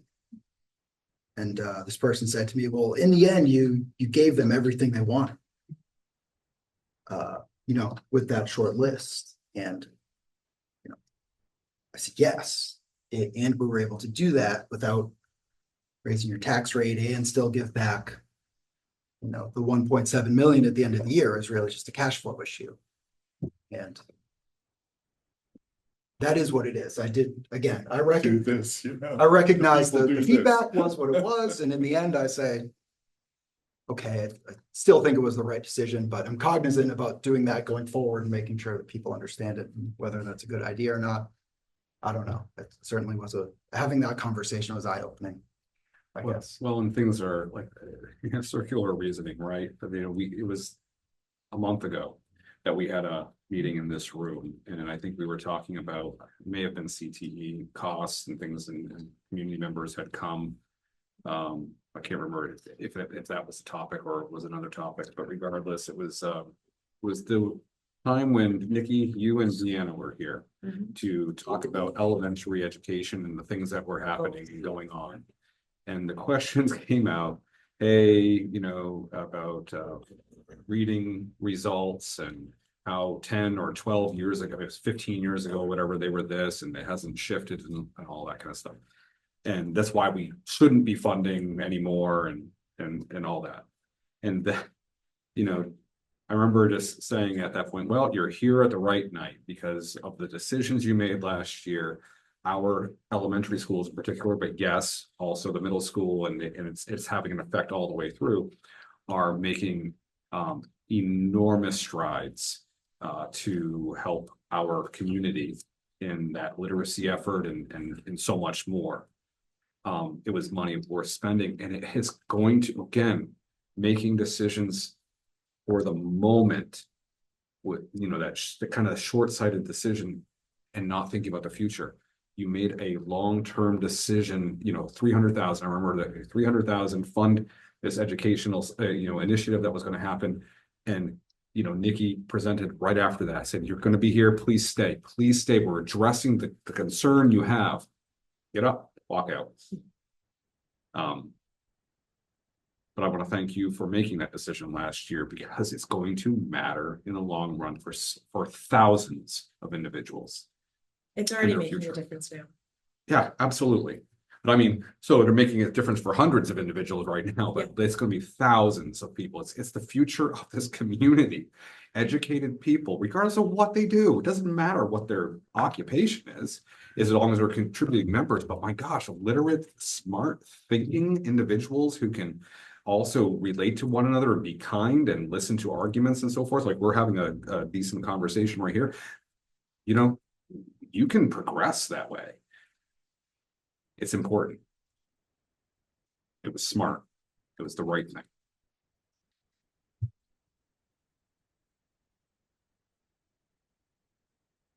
And you should demand results, you know, I mean, absolutely. You will get them.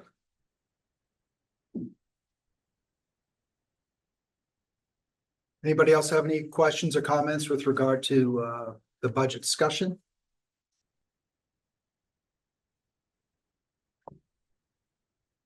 Thank everybody for being here. All the input. Tough discussion, but a good. I'd like to say something. Yeah. I would like to appreciate the board.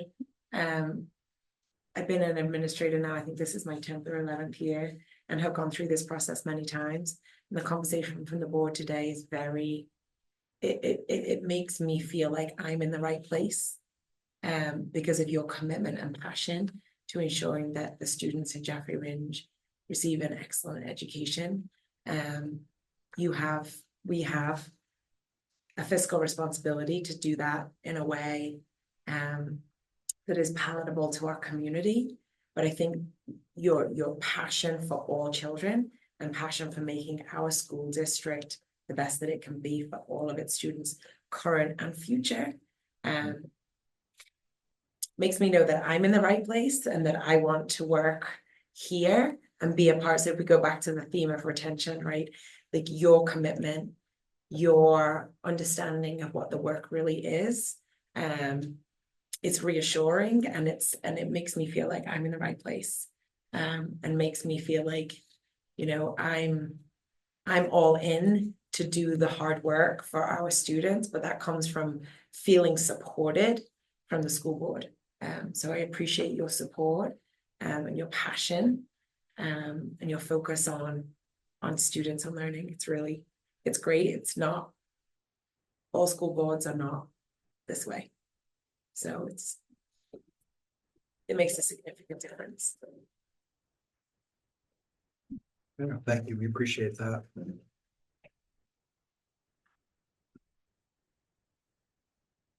All right, on that note, I think we'll wrap up our budget discussion for today.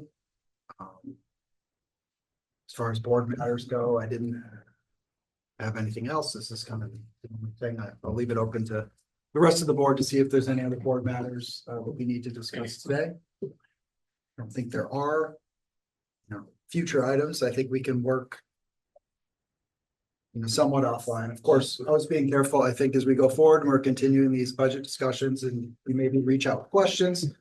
Be cognizant of, again, including everybody in emails. We're not making any decisions going forward, but if you have requests for information, certainly reach out to Ruben and Gary, and, we can all kind of individually go about.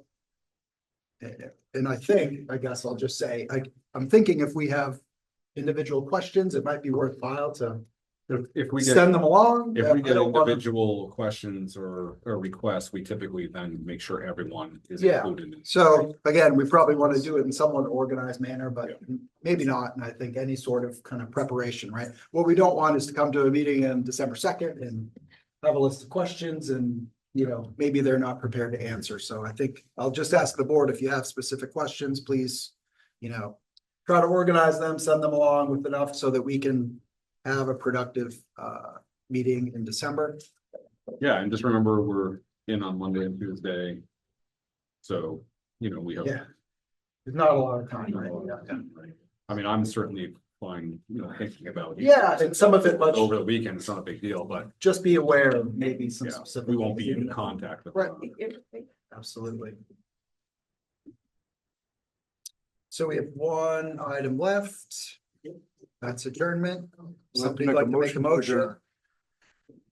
I'll second. Do we have a motion? Yes. John and Kim. John, did the motion, Kim seconded. All those in favor of adjournment, please indicate by saying aye.